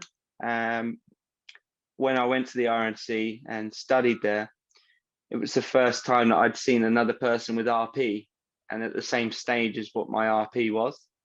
And it was a very emotional thing to actually look at somebody and realize that they're looking at you in exactly the same picture. It was a really profound moment for me. And so I think being with people with visual impairments is a really wholesome thing for somebody to witness with visual impairment. Yeah, I think that's a big part of me going, actually. Yeah. Because I'm not used to, because I've made a lot of friends throughout Goalball and different social groups and things, but actually having education with them and like not worrying about all the accessibility stuff and like the visual stuff, like any of it really, because it's all there. And yeah, you're learning with other people that are like same learning with you. Yeah, just get as much as from it as you possibly can, because you'll get a lot out of that college. Thank you, Katrin. That's brilliant of you to come on and be the voice of the young person for us. So thank you. Yeah, has anyone got any top tips before we go? I will pass on all the resources to everyone. I'm so grateful to all the panelists. Vicky, I'm hoping people are still here. I'm talking, yes, there you are. Have you got anything to say to the parent, anything you'd pass on? Obviously, there's loads of keen interest in your Have a Go days. Yeah, definitely. I think, like I've said before, just as much communication as possible. The more we know of what young people and just anyone with blind or partially sighted want to have a go at and where the demand is, it makes our job a lot easier. We are a small team. We are stretched for resources.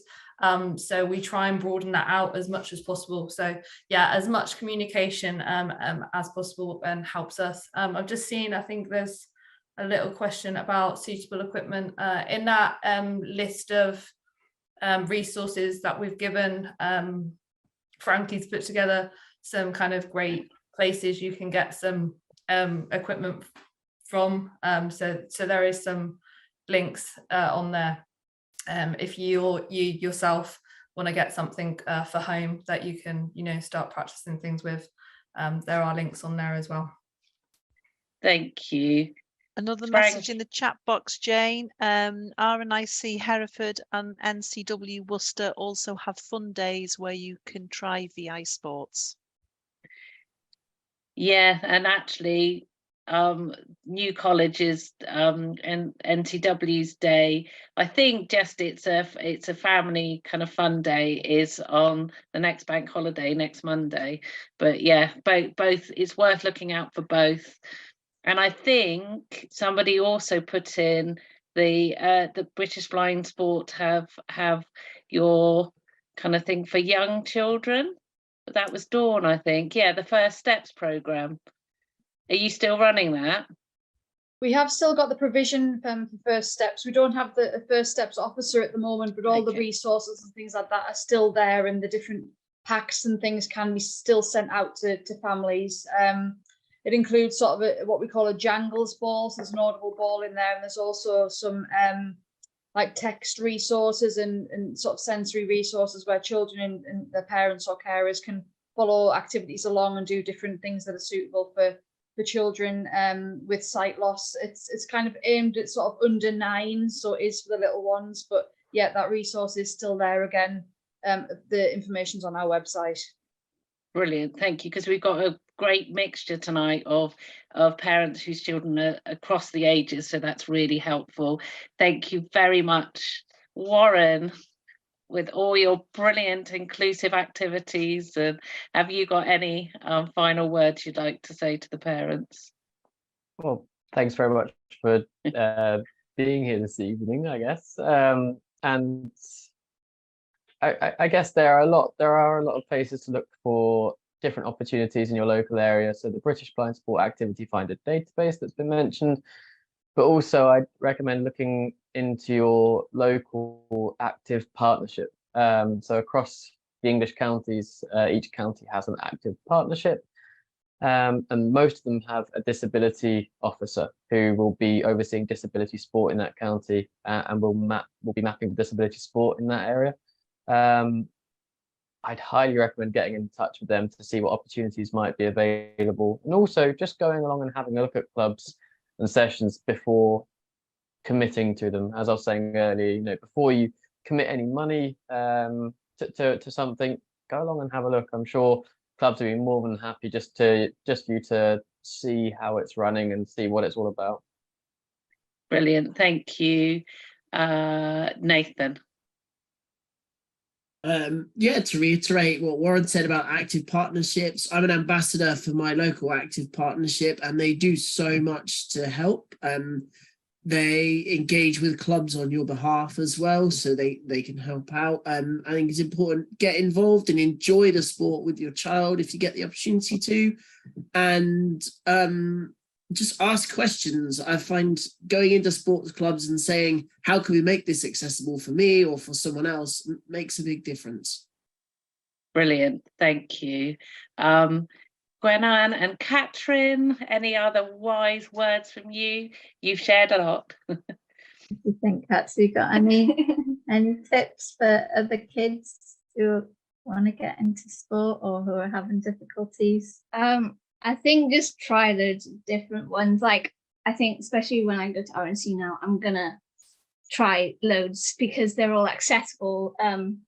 So there are a lot of sports out there that can be accessible.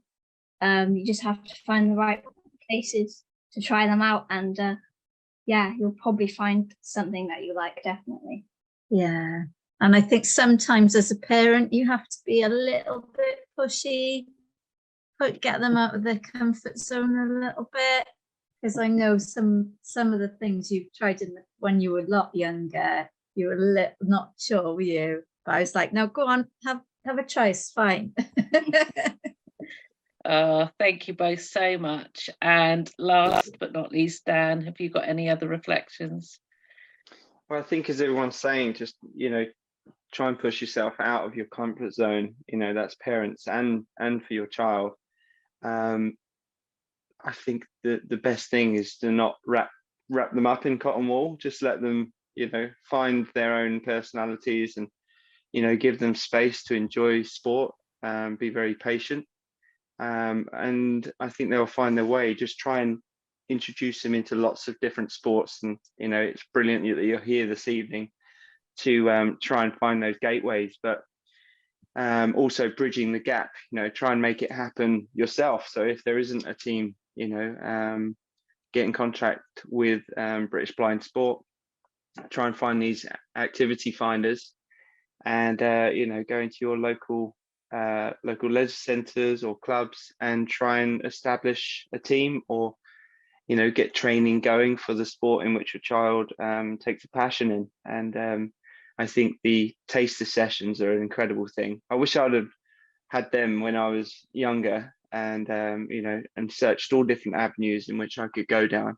So that's a really good resource, and it's a real eye opener, pardon the pun, you know, to what's out there for kids. So yeah, I think yeah, it's very good. Make the most of it and attack it with a positive attitude. Thank you. It's been so lovely to have you as our surprise guest, as well. It's been a pleasure. Everyone, we will send you the resources. There is lots we can share with you, lots we put together, but also people have shared really nicely tonight between them other tips, so they will be sent out to you. Thank you all so much. I think we should all be a bit Gwenan, kind of be that pushy parent to make sure our kids get those opportunities. Yeah, it was so nice to have you all along tonight, and we all really appreciate it. our next session for parent carers, we're running with Look. It's in May, on May the 16th. Coincides with Mental Health Awareness Week, and it's about mental health and anxiety. So I hope you can join us then, because it should be, again, informative and just a way of supporting us and our own mental health and our young people. So hope to see you then. Have a really good evening, and thank you all. And if any of the panelists want to stay on, then they're very welcome, just so I can thank you again. But yeah, I know it's 9:30. Thank you. Thanks, everyone.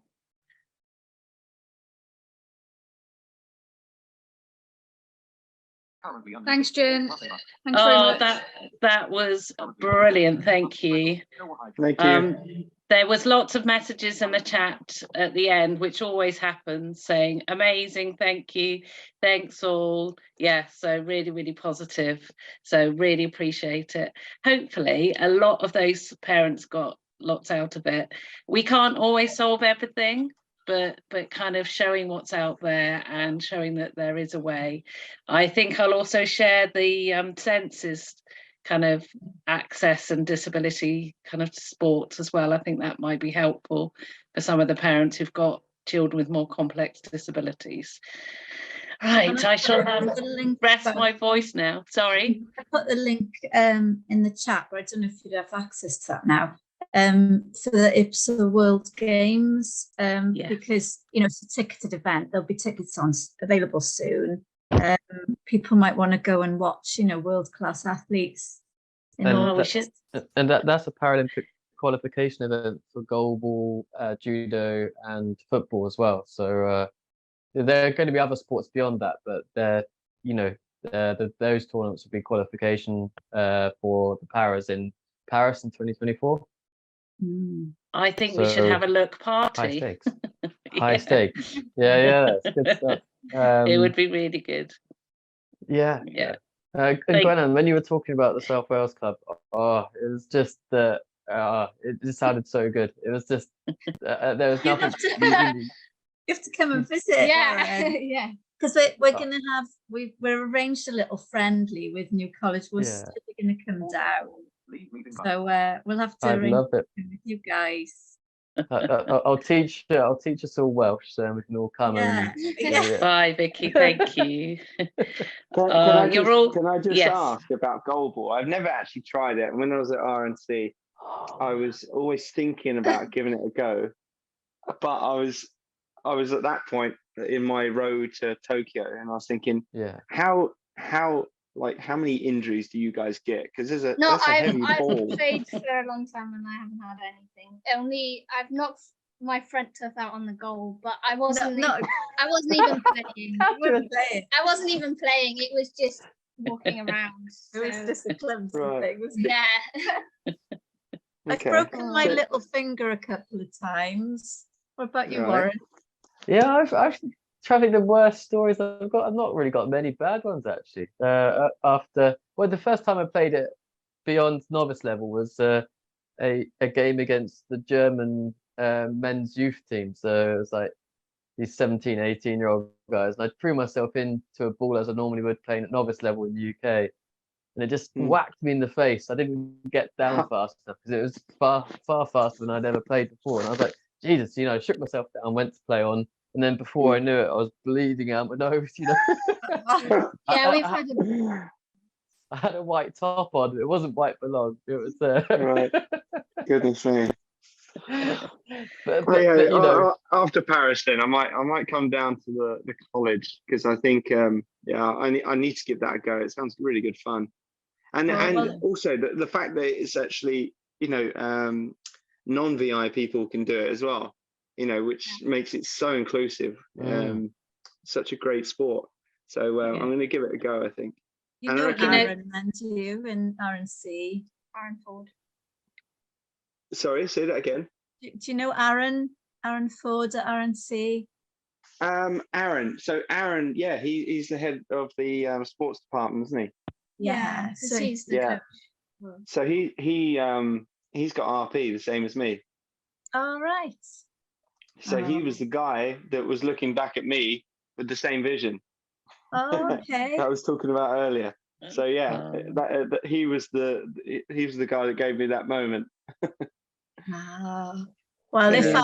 if Aaron hears that you're interested in goalball, then I think your days are numbered.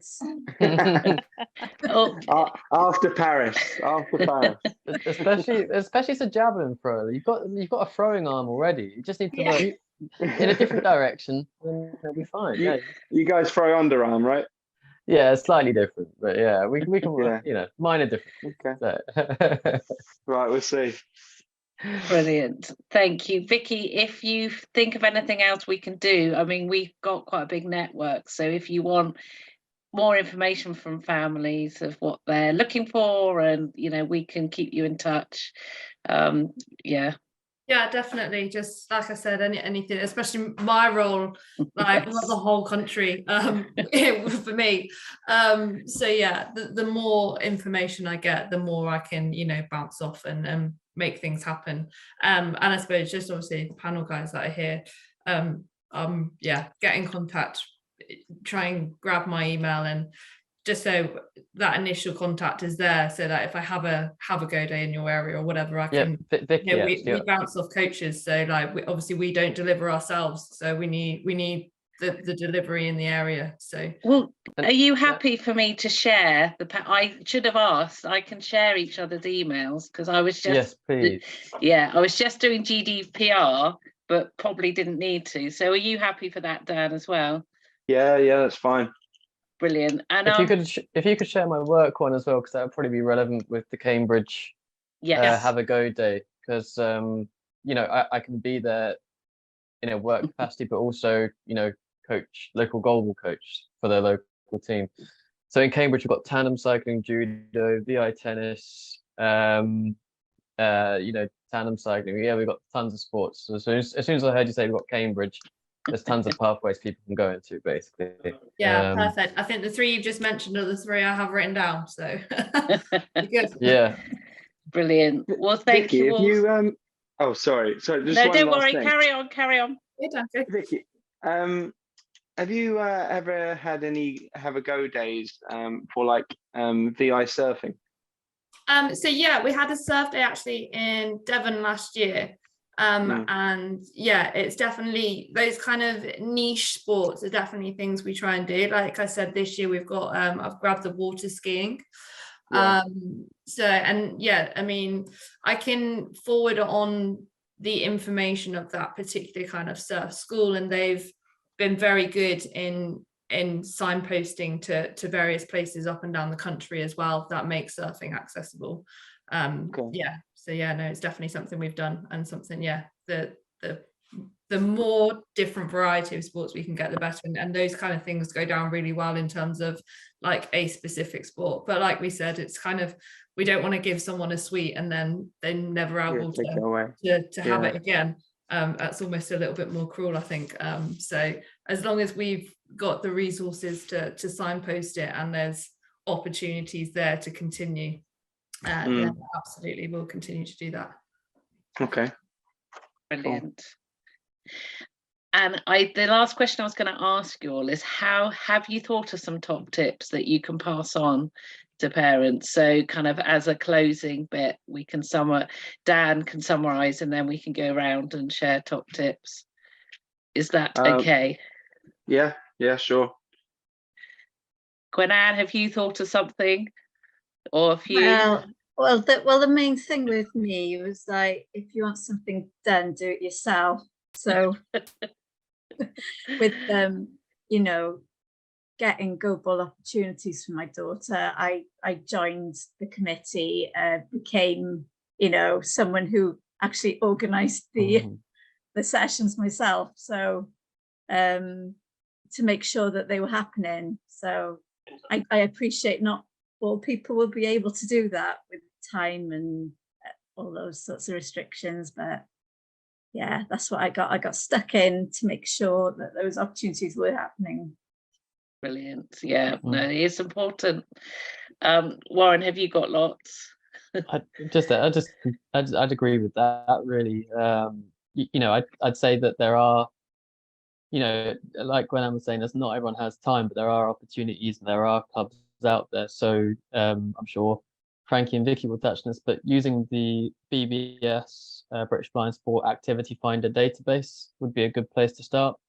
I'd also recommend getting in touch with your local active partnership. And Gwennan, I don't know whether you've heard of active partnerships and whether there's an equivalent in Wales, but I know that every English county has an active partnership which maps local sports provision and refines it by disability, different kinds of sports and all those kinds of things as well. So I think that's a useful resource to have as well. But I know it is only across the English counties. So I don't know what it's like across the devolved nations and Greater London. But yeah, the British Blind Sport Activity Finder database would also be a good place to start. Yeah, I think the equivalent is Disability Sports Wales in Wales, and I sent you the details of that, Jane. They've got I've added it. Finder as well. Yeah, so I've added it. Yeah, so we'll send it out probably Thursday to everybody. And Nathan, how do you get young people involved? Yeah, any of your top tips is great. As a parent, I would say my top tip is to join in yourself. So, if your child can participate with you, that breaks down some barriers, especially when it comes to getting on ice skates, because they see actually their parents can't do it either because it's really hard. It's a steep learning curve. But if they're not the ones standing out, they become more confident quite quickly. So yeah, just joining in and being enthusiastic about the activity makes a big difference. Yeah. I agree with that as well. It's what you did, isn't it? Yeah, brilliant. My daughter used to bring her buddy dog to athletics. We eventually found her an inclusive athletics club after school, but having the dog along helped as well. Obviously, yeah. So anything to encourage it, really. Brilliant. Does anyone got any ideas? There's been a couple of questions around kind of supporting children and young people with visual impairment and other additional needs. So they might have balance issues, and are those the sort of things that you've had experience of? Yes. Perfect. Yeah, and it's about tailoring the sport and adapting the sport to your own needs to a certain degree. You'll find different sports have different levels of competitiveness within them, and giving the things a go at your own pace is often the best way to get into things, is what I find. But I can elaborate on that.